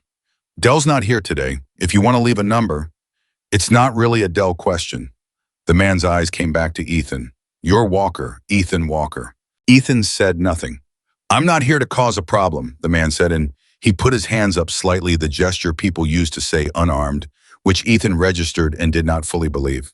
I want to talk to you. 5 minutes. About what? About the night in the scrapyard. He paused. About what you saw. Ethan's mind ran it fast. What he'd seen in the scrapyard was Chloe in a chain. What he'd seen of the people who'd put her there was nothing. He'd been gone before they returned, and Marcus had made certain that Ethan's name was nowhere near the investigation. Nowhere near the official investigation. Who are you? Ethan said. My name is Garrett Howell. I'm a federal investigator, not FBI. I'm with a task force. The network that took the Anderson girl was connected to a larger operation, and we've been building a case for... He stopped. Can I show you a credential? Slowly, Ethan said. Howell reached into his jacket and produced an ID that looked right, the right format, the right agency insignia. Ethan looked at it for a few seconds. What do you need from me? Ethan said. You were in that van before anyone else. You were there for... Howell checked a note, approximately 20 to 25 minutes before you left with the Anderson woman. I need to know if you saw anything that you haven't told anyone. Documents, phones, anything left in the van. Ethan thought about the van, the floor he'd pried up, the bolt ring, the chain, the lock body, Chloe in the corner. There was a phone, he said. Howell went very still. In the wheel well on the driver's side, I saw it when I was looking at the floor structure. Small prepaid type. It was taped to the inside of the wheel well housing. Howell stared at him. You didn't mention this to Marcus Anderson. I didn't think about it until right now. I wasn't looking for evidence. I was looking for a way to break a lock. Ethan paused. Is the phone still there? The van was moved within 12 hours of you leaving. We don't know where it went. Howell's jaw had tightened by a degree. If that phone was there, it was there. I saw it clearly. I didn't touch it. Howell was quiet for running something. You're sure? Driver's side wheel well taped inside. Yes. Did you see anything on the screen? Any indication of... It wasn't on. It was taped dark, side out. The screen was facing the wheel housing. I only noticed it because my lighter caught the edge of it. Howell pulled out a card, held it out to Ethan. If you remember anything else, anything at all, I need you to call me directly. Not through Anderson, directly. Ethan took the card. Why not through Anderson? Howell looked at him carefully. Because Anderson is involved in the resolution of this situation in ways that are adjacent to what we're doing. I'm not saying he's a problem. I'm saying our investigation and his response to what happened are two separate tracks, and I need mine to stay clean. He paused. You understand the distinction? Yeah, Ethan said. After Howell left, Ethan stood in the shop for 3 minutes without moving. Then he called Marcus. He didn't call Dell. He didn't wait for Marcus to come through the Dell to Ethan pipeline. He called Marcus directly, which he had not done in the 7 weeks he'd been in Reno. Marcus picked up on the second ring. A federal investigator named Garrett Howell was just in the shop, Ethan said. He showed me a credential. He wanted to know what I saw in the van. I told him about the phone in the wheel well. He gave me his card and told me to contact him directly rather than through you. Silence on the line. Not long, 3-4 seconds. But the quality of it told Ethan that Marcus was running several things simultaneously. Did you touch the phone? Marcus asked. No, I saw it and didn't think about it until he described what he was looking for. The card doesn't have a direct number or a main line direct number. Hold on to it. A pause. Howell is real. His task force is real. What he told you about the two investigations being separate tracks is also real. He's not wrong to want you to contact him directly. Another pause. You did the right thing calling me. I wasn't sure you'd want me to. I always want you to. Marcus's voice was even. You're not caught between anything, Ethan. The task force does their work, and we do ours, and the outcome for the people involved is the same in both cases. The only question is paper trail, and Howell is managing his. You're not a problem for either side. A pause. How are you? Ethan almost laughed at the transition. I'm fine. It was unexpected. He should have come through me first, Marcus said, and there was a temperature to it. Not angry, just the particular certainty of someone who maintains orderly systems and notices when they're not respected. I'll make a call. It won't happen again. It's okay. It's manageable, Marcus said. Not quite the same as okay, but manageable. A pause. Call me if anything else comes up. Anything. Don't filter, Med. Okay. Good. And then without transition. Dell's appointment is routine. He'll be back by 2. Don't let him skip lunch. Ethan stared at his phone after he hung up. Then he set it on the bench and picked up his wrench and went back to the shovel head because the bike was not going to make progress by itself, and that was right now what he had control over. Sure. 2 days later, Chloe called. My father told me about Howell, she said. Of course he did. You called him right away. It wasn't a question. He said to call about anything. I figured a federal investigator asking me what I saw in the van qualified. It did. She was quiet for a moment. The phone is important. If they find the van and the phone is still there, the people behind the network use those prepaid phones in a specific way. Locations timing, if there's any data on it, it's significant. Howell looked like he understood that. He does. He's been on this for over a year. She paused. He came to you because you're the one who was in the van and you're not officially connected to us on paper. You were the cleanest witness he had. Ethan thought about that. The cleanest witness. 2 months ago, he'd been a 20-year-old sleeping in scrapyards with $17 in his boot, and now he was a clean witness in a federal task force investigation because he'd been in the wrong place at the right time and had made a decision in the dark. The world was as he'd told himself before a strange place. Chloe, he said, yeah. The night in the van, you said whoever had done it would come back and anyone who helped you would become a target. He paused. Did you mean that, or were you trying to get me to leave for my own good? A silence, longer than her usual pauses. Both, she said finally. It was both. They would have come back and you were in danger. And I was also, she stopped, started again. I'd been in that van for 3 days. I'd been thinking about how someone finding me would get hurt because of me. So when you showed up, I wanted you to leave because it was safer for you and also because I couldn't carry being responsible for another person getting hurt. She paused. That's the honest version. Okay, Ethan said. You stayed anyway. Yeah, I'm glad you did. She said it simply without performance, just as a true thing. I want you to know that, not as a thank you. I've said that and it's not sufficient anyway. Just as a fact. I'm glad you stayed. Ethan held the phone and didn't say anything for a moment. I am too, he said. After he hung up, he went back to the shovelhead and worked until Dell came back from wherever he'd been all afternoon. And Dell walked in and looked at the progress and said, "You've been at the primary drive. Found what I thought I'd find. The clutch hub is shot." Dell crouched down and looked. Yeah. He stood back up. "You'll need to order the hub and the friction plates both." "Already ordered. Comes Thursday." Dell looked at him, then at the bike, then back at him. "How long have you been here today?" Ethan thought about it. "I'm not sure." "Did you eat?" Ethan was quiet. "Marcus called me," Dell said, and his voice had the specific quality it got when he was saying something that was actually about something else. "Said to make sure you eat and don't work yourself into a hole when something stresses you out." "I'm not stressed out. You've been in here since 7 this morning. It's 4:30. Ethan straightened, looked at the light outside, then at Dell. "The howl thing bothered me," he said. "I know." Dell reached for his jacket on the wall hook. "Come on, there's a place 2 blocks over that does a soup that will fix most things." "Most things" is an overstatement. "It's also cold outside and I'm hungry," Dell said. "So we're going." They went. The soup was good. They sat across from each other at a small table, and Dell talked about the shovelhead in the specific way he talked about things he decided were worth talking about. Not effusively, but specifically, and specificity from Dell was its own kind of enthusiasm. "The original owner knew how to ride it," Dell said. "You can tell. The wear patterns are from use, not abuse." "The electrical suggested someone who cared about it," Ethan said. "Whoever let it sit for 14 years should be required to explain themselves." Life gets complicated.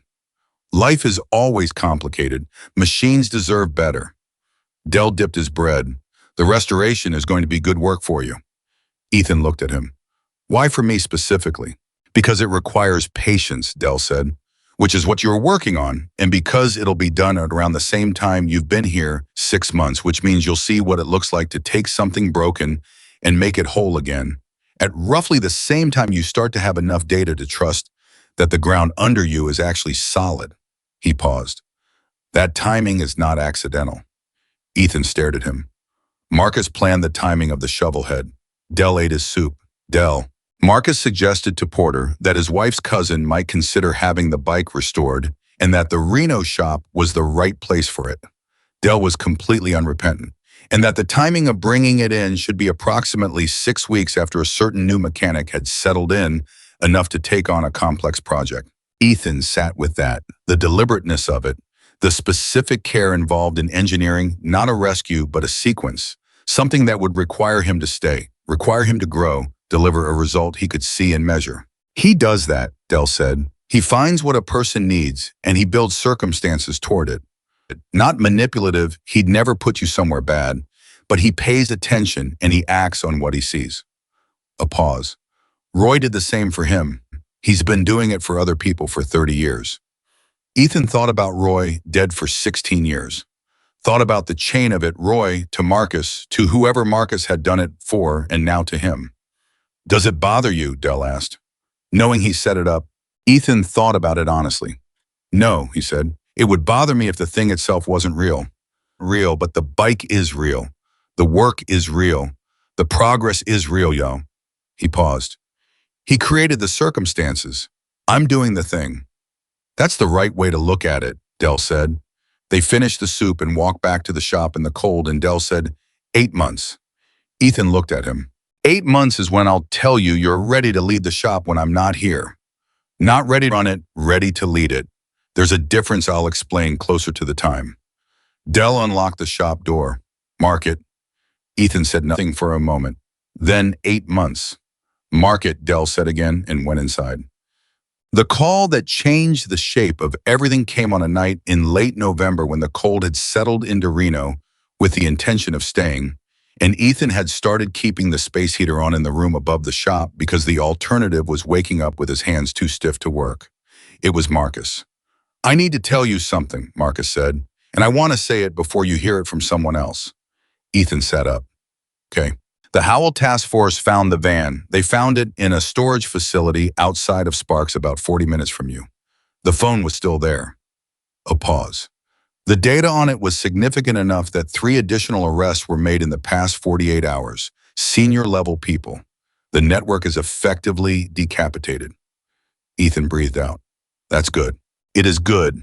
Marcus paused. Here's what I need you to hear. Your name came up. Not to Howell, he's kept you clean on his end. But within the network, when they started looking at who'd been in that van, they had a security camera at the scrapyard that none of us knew about. It captured the exterior of the yard, not the van, but the approach. Ethan went still. It showed 2 figures leaving the scrapyard at approximately 2:30 in the morning. One of them was clearly Chloe based on the vest. The other was unidentified. The footage has been obtained by the task force and is currently in evidence. Marcus paused. The network's lawyers are trying to get access to it. Howell's team is fighting that. At this moment, you are an unidentified silhouette on a parking lot camera. At this moment, Ethan said. At this moment, Howell believes he can keep the footage suppressed under evidentiary rules, but he wanted me to know, and he wanted you to know. A pause. He also wanted you to know that if it comes to the point where identification becomes a real risk, the task force is prepared to offer you formal protected witness status, which means a completely clean legal identity relocation assistance, the full mechanism. Ethan sat on the edge of his bed in the room above the shop. He looked at the 2 cracks in the ceiling that he'd been following the length of every night. He looked at the water stain in the shape of something that might have been a map. Is it going to get to that point, he said. Howell thinks probably not. He thinks the suppression holds in the network is damaged enough that individual retaliation against an unidentified silhouette is not a priority. A pause. But probably not is not definitely not. And I wanted you to know. Ethan was quiet. Ethan. Marcus's voice was even. Whatever happens, you don't face it alone. That's not how this works anymore. You understand? Yeah, Ethan said. I understand. Good. A pause. How's the shovelhead? The question was so sudden and so grounded that Ethan almost lost his grip on the other part of the conversation. Almost. Clutch hub came Thursday. I've been fitting it today. Dell says you've been making good progress. Dell says I'll be fast enough in a month. Dell said 8 months on the leadership timeline, Marcus said, and Ethan could hear the satisfaction in it, the particular satisfaction of someone watching a sequence unfold the way he'd seen it would. He's never moved that timeline for anyone. I know, Ethan said. Get some sleep, Marcus said. The situation is being handled. You did your part the night it started. Let other people do theirs. After he hung up, Ethan stayed on the edge of the bed. I thought about the camera he hadn't known was there. The silhouette on a parking lot monitor, 2 figures, one with a cuff chain, catching the light moving away from a scrapyard at 2:30 in the morning. The image of the decision he'd made without consciously making it caught on tape. He thought about what Sandra had said, slowly, consistently, with evidence. He looked around the room, the duffel bag that had become an actual organized space. The books lined up on the floor next to the bed because there was no shelf, and he hadn't gotten around to building one. The compression wrap for his shoulder hanging on the hook by the door barely needed now. I thought about the shovel head on the lift downstairs, about the clutch hub he'd fitted today, about the moment, maybe 3 months from now, when he'd kick that bike to life for the first time in 14 years, and it would run clean because he'd done the work right all the way down, no shortcuts, no treating symptoms instead of sources. He lay back. He looked at the ceiling. And for the first time since he'd put his boots on that bed on the first night and waited for the floor to move, he didn't wait for anything. He just closed his eyes and he slept. The shovel head started on a Thursday morning in late February. Not on the first kick, not on the second, on the third, which was exactly what Ethan had expected based on the compression readings and the fact that an engine that hadn't fired in 14 years needed to remember what it was before it committed to doing it again. The third kick. The engine caught, stumbled, caught again, and then settled into a rhythm that was rough for about 40 seconds, while the oil reached every place it needed to reach, and then it smoothed out into the particular sound a healthy shovel head makes, not quiet, never quiet, but even. Purposeful, like something that knows what it is. Dell was standing 3 feet away with his coffee and his arms crossed, and an expression that was as close to moved as Dell Whitmore got in professional settings. which meant one corner of his mouth had done something that technically counted as a movement. Ethan stood beside the bike with his hand on the throttle, feeling the vibration travel up his arm, and he didn't say anything because there wasn't anything to say that the sound wasn't already saying better. After a minute, he let it idle and stepped back. Dell said, "Lower end sounds clean." "It is clean. Timing's good. I said it twice to make sure." Dell drank his coffee. "How long did the total job take you?" Ethan thought about it. 14 weeks, 2 days. A professional shop would have quoted 16. "I know, I wasn't trying to beat the clock. I was trying to do it right." Dell looked at him directly. "You did it right." 3 words from Del Whitmore carried the weight of a paragraph from most people. Ethan received them and nodded once and then reached over and cut the engine because the moment was complete, and he'd learned from Dell that you don't dilute complete moments by extending them. He called Porter. "She's ready," he said. Porter arrived within 40 minutes, which told Ethan he had been watching his phone since he dropped the bike off. Porter walked around it twice without speaking. He crouched at specific points. He put his hand on the tank. He looked at the engine cases and then at the primary cover and then at the wiring that Ethan had run clean and taped correctly and routed the way it was supposed to be routed. Then he stood up and looked at Ethan with an expression that was so full of something that it was difficult to be the recipient of it. "My cousin bought this bike in 1972, Porter said. "He rode it for 19 years. When he passed, his wife kept it because she couldn't let it go, but she didn't know what to do with it. It sat for 14 years. He paused. "He would have loved this." Ethan said nothing. Porter took the keys, threw a leg over the bike, sat on it for a moment before he kicked it. Kicked it twice. On the second kick, it fired immediately. It remembered now. And Porter sat on it in the shop while it ran, and he looked about 10 years younger than he had when he walked in. He looked over at Ethan. "Name your price," he said. "Dell handles the billing." "I know Dell handles the billing. I'm asking what it's worth to you personally separate from the invoice." Ethan looked at him. "Watching it run," he said. "That's what it's worth to me." Porter held gaze for a moment. Then he nodded slowly, like this was the answer he'd expected, and it confirmed something he'd been thinking for a while.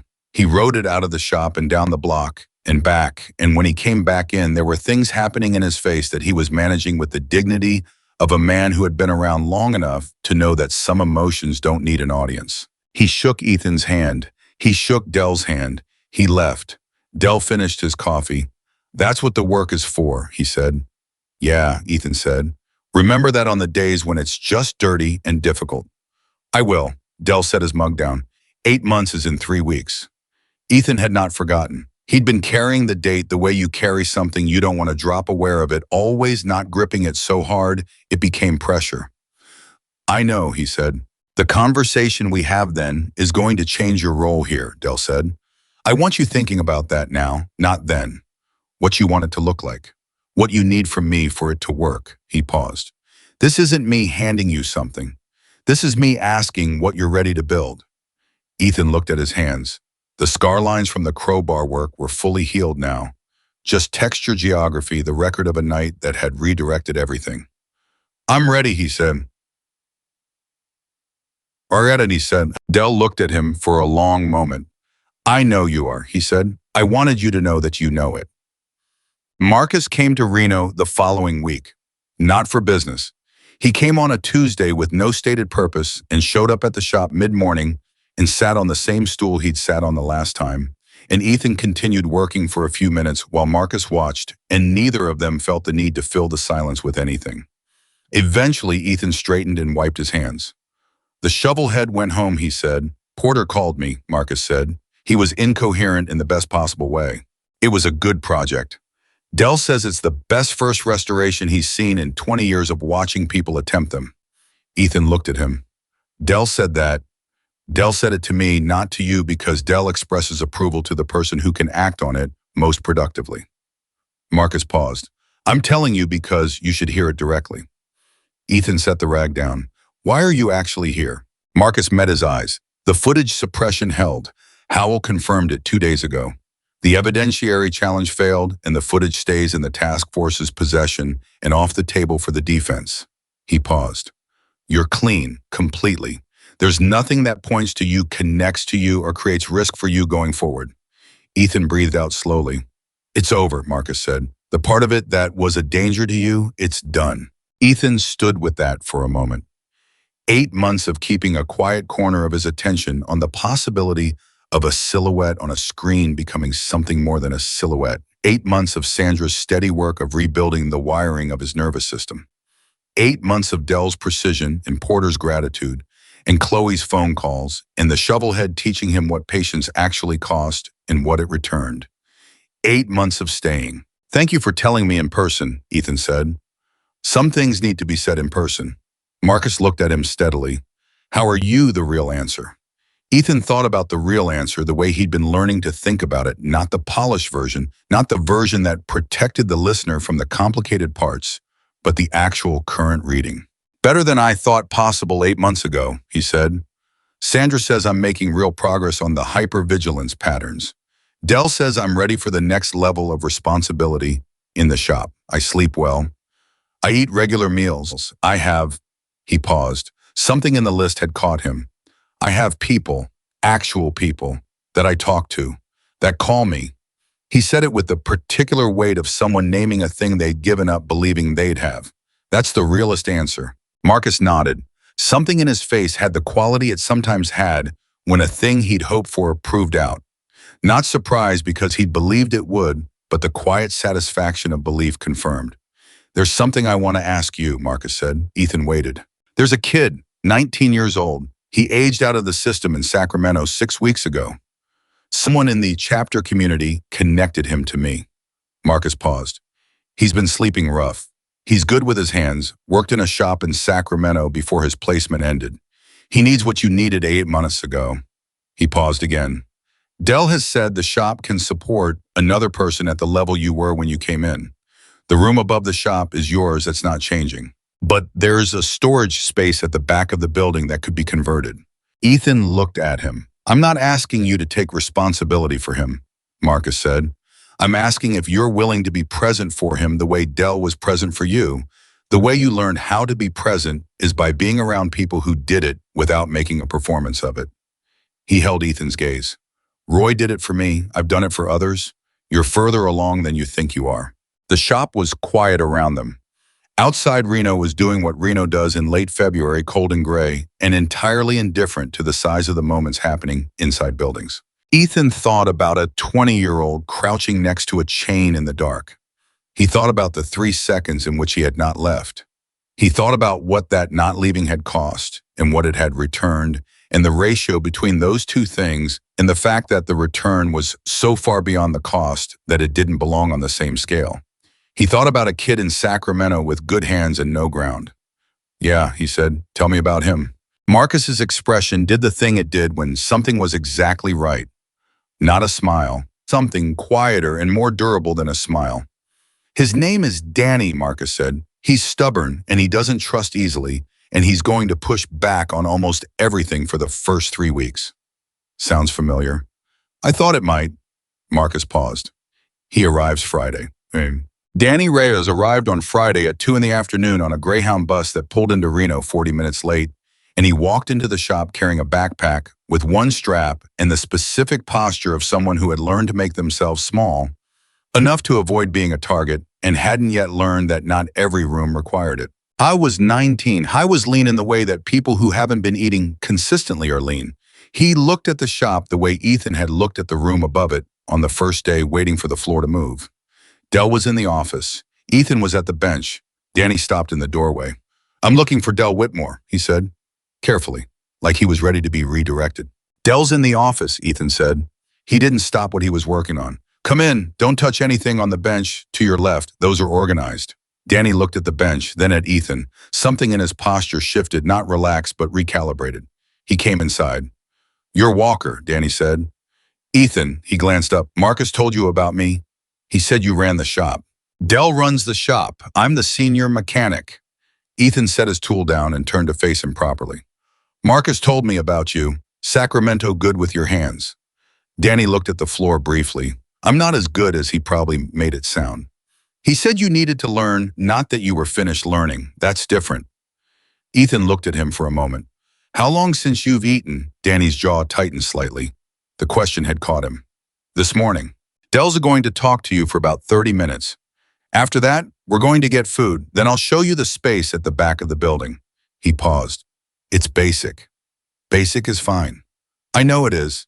Ethan held his gaze, not aggressively, just long enough to communicate something that didn't need words. Go see Dell. Danny went. Ethan turned back to his bench and worked, and he could hear through the office wall the murmur of Dell's voice doing what Dell's voice did. Precise, patient, no wasted words, and he heard the shorter, more guarded responses from Danny, and he thought about how he'd sounded in that first conversation with Dell 8 months ago. The careful calibration of how much to give, the instinct to undersell so the gap between expectation and reality couldn't be used against you. He remembered it exactly. Dell came out 40 minutes later, not 30, because Dell's conversations went as long as they needed to and said, he knows engines better than he thinks he does. The self-assessment is off because nobody's ever told him accurately what he can do. I noticed, Ethan said. He's going to need patience. I have some now. Dell looked at him. You have more than some. He went back to his work. Take him to get food. The soup place, Vaughn. At the soup place, Danny ate with the focused intensity of someone for whom a real meal was not a background event, and Ethan let him eat without filling the space with conversation because he remembered what it was like when someone gave you food and then expected you to perform gratitude while still tasting it. When Danny finished, he sat back and looked at Ethan with the assessing quality that people develop when they've spent years reading rooms for safety. Why are you doing this? Danny said. Ethan had known the question was coming. He'd asked the same question in a different place 8 months ago. Because someone did it for me, he said, and someone did it for him before that, and I'm not going to be the place where that stops. Danny looked at him, just like that. It's not just like anything, Ethan said. It cost the people who did it for me. Real cost. Time, attention, resources, patience when I made it difficult to be patient. He paused. I'm telling you that honestly so you understand it's not charity. It's a choice that people made because they understood what it cost someone to not have it. Danny was quiet for a moment. Something moved in his face that he was managing carefully. Marcus said you found a girl chained in a van, Danny said. Yeah. He said you didn't know her, didn't know who she was. Not until she told me, and you stayed anyway. Ethan thought about the third time someone had said those words to him. The first time had been Marcus in the cold Nevada dark. The second had been Chloe on the phone. Now Danny in a soup place in Reno with his backpack under the table and his one intact strap. I stayed, he said, and everything that's happened since started there. He looked at Danny directly. I'm not telling you that to make it a story. I'm telling you because the thing that started it wasn't bravery. It was just not leaving. Just staying put when leaving was easier. He paused. That's available to anyone. Danny held his gaze for a long moment. Then he looked down at the table. Something in his shoulders came down a fraction of an inch. Just a fraction. But Ethan saw it. Okay, Danny said. Okay, Ethan said. They went back to the shop. 3 weeks later, Chloe rode into Reno on a Saturday and came into the shop without calling first, which she'd started doing around month 3, and which Ethan had stopped being surprised by around month 4. She looked at Danny, who was learning the electrical system on a customer's touring bike under Dell's direction, and she looked at Ethan and she raised an eyebrow. He arrived 3 weeks ago, Ethan said. How's he doing? He's stubborn and doesn't trust easily and pushed back on almost everything for the first 3 weeks. Something moved in her face. Marcus? Marcus. She watched Danny work for a moment. He was focused, the same quality of focus Ethan had recognized in himself, the kind that comes from finding something you can actually be good at and not wanting to waste the chance. He's going to be okay, Chloe said. Not as a prediction, as a read. Yeah, Ethan said. He is. She turned to him. There was something she was carrying. He'd learned to read the specific quality of when Chloe was carrying something she hadn't said yet. What? He said. She was quiet for a moment. Then, my father is doing a thing next month. An annual run, about 400 people, multiple chapters. It ends at a campground outside of Reno. She paused. He wants you there. Not as someone being honored, not as a guest, as part of it. Someone who belongs there. Ethan looked at her. There's a difference. A significant one. Guests get introduced. People who belong there just show up. She held his gaze. He's not asking you to join anything or commit to anything. He's saying that when 400 people gather in a field outside Reno next month, one of the people in that field should be you. Ethan thought about 400 people in a field. He thought about the version of himself 8 months ago that would have found 16 reasons to not be there. He checked that version against his current one. Okay, he said. Chloe looked at him. That was faster than I expected. Sandra says I'm making progress on the reflexive refusal patterns. Sandra is excellent. She paused. One more thing. My father is going to say something at the gathering. About last February. About the scrapyard. She held his gaze. Not to make you into something. Just to tell the truth about what happened, because he thinks the people in that field should know what it looks like when someone does the right thing for no other reason than that it's right. She paused. I wanted you to know in advance, so it doesn't catch you sideways. Ethan looked at his hands for a moment. The scar lines. The geography. Okay, he said again. She studied him. You're not going to argue. Would it change what Marcus says at the gathering? No. Then arguing about it is just noise. Something moved through her face that was the specific quality of genuine surprise rare on Chloe, valuable for that reason. 8 months ago, she said, you would have argued for 45 minutes. 8 months ago, I was calibrated to a different reality. He looked at her. Sandra's words. But they're right. Chloe was quiet. The shop was full of the sounds of Dell and Danny working on the other side of the building tools, and the occasional precise correction from Dell and Danny's shorter responses that were getting fractionally less guarded each week. I owe you something, Chloe said. Ethan looked at her. No, you don't. Not the chain, not the night. She was serious. Something else. Something I've been thinking about for 8 months and haven't said. She held his gaze. That night in the van, I was at the point where I was starting to make my peace with the fact that nobody was coming. 3 days is a long time to be in a chain. I'd run the math and the math wasn't good. She paused. And then you showed up. With your lighter and your $17 and your one crowbar that you found in a scrapyard at 2 in the morning. And you were so matter-of-fact about it, like helping me wasn't a remarkable thing, like it was just the next thing that needed doing. Her voice was even, and she was keeping it even on purpose.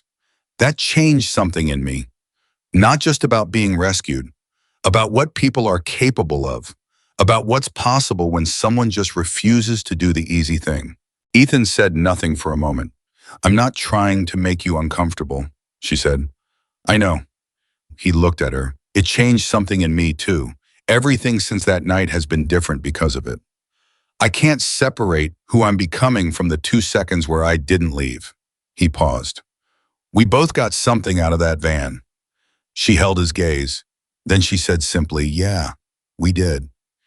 The gathering happened on a Saturday in March on a flat stretch of land outside Reno, where the winter had finished its business and the air had the particular quality of something that had decided to stop being difficult. 412 people by Ethan's count.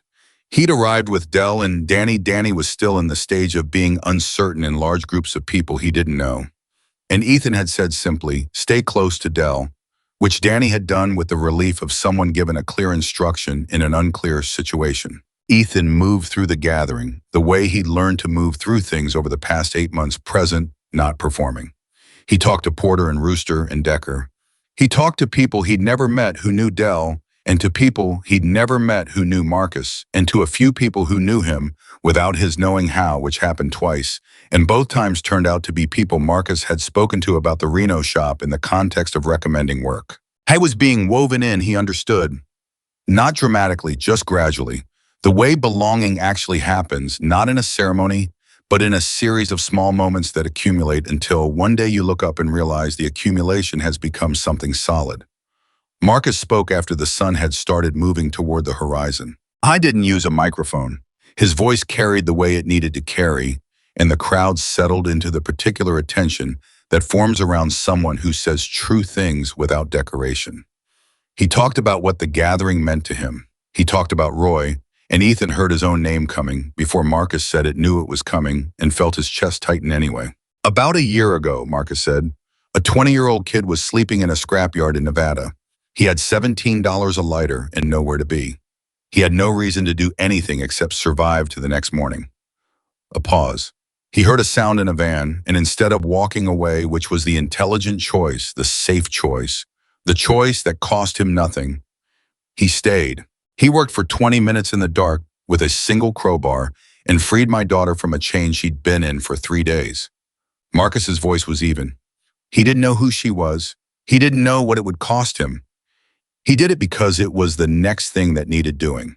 The gathering was very quiet. I want to say something about that kid, Marcus said. Not to honor him, he'd be uncomfortable with that word, and he'd be right to be, because what he did wasn't about honor. It was about something simpler and rarer than that.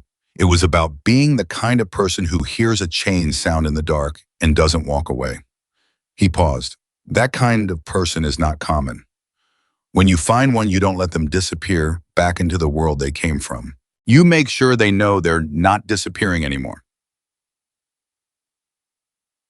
Ethan stood in the field with the sun at a low angle and 400 people around him and felt the weight of every word Marcus had said land exactly where it was aimed. He did not look away.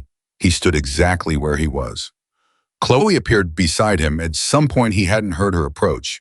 She moved quietly when she chose to, and she stood next to him without saying anything, and that was enough. After people came to him, not in a formal way, just one at a time, naturally the way people approach someone they have heard something true about and want to connect to. He talked to them. He answered questions. He told the story when asked in the simple way it actually happened, not embellished, not reduced, just true. A man in his 60s named Walt, who had been with the club for 28 years and had the kind of face that recorded everything, stood with Ethan for a few minutes near the edge of the gathering. Marcus told me you're running the Reno shop, Walt said. Dell runs it. I'm the senior mechanic. We're training a new person. Dell told me you did the shovel head restoration, 72. Yeah, Walt nodded slowly. My brother had one, 69. I grew up listening to it run. He paused. There's a sound a healthy shovel head makes that nothing else makes. Nothing modern comes close. No, Ethan agreed. It doesn't. Walt looked at him sideways. You love the work? Yeah, that's rarer than the talent. Walt finished whatever he'd been drinking. Marcus made a good call. He usually does, but he makes a particularly good call with people. He stood. You're going to be fine, son, in case nobody said that plainly enough. He walked back into the gathering. Ethan stood at the edge of the field as the light finished its move toward the horizon. Danny was 20 feet away talking to Rooster with the gradually loosening posture of someone who'd been tense for 3 weeks and was starting to discover that loosening didn't mean danger.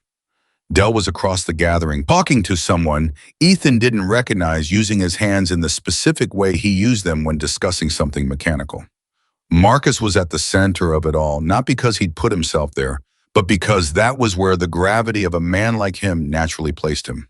Chloe came and stood beside Ethan again. They stood in the field together while the light did what light does at the end of a winter day in Nevada, going gold and then amber, and then the particular color that doesn't have a name, but that every person who has stood in the West at dusk has seen and remembered without being able to describe. What are you thinking? Chloe said. Ethan looked at the gathering, at Dell and Danny and Marcus and Rooster and Porter and Walt and 400 people who had become, in ways that were still revealing themselves, the edges of a world that had his name in it.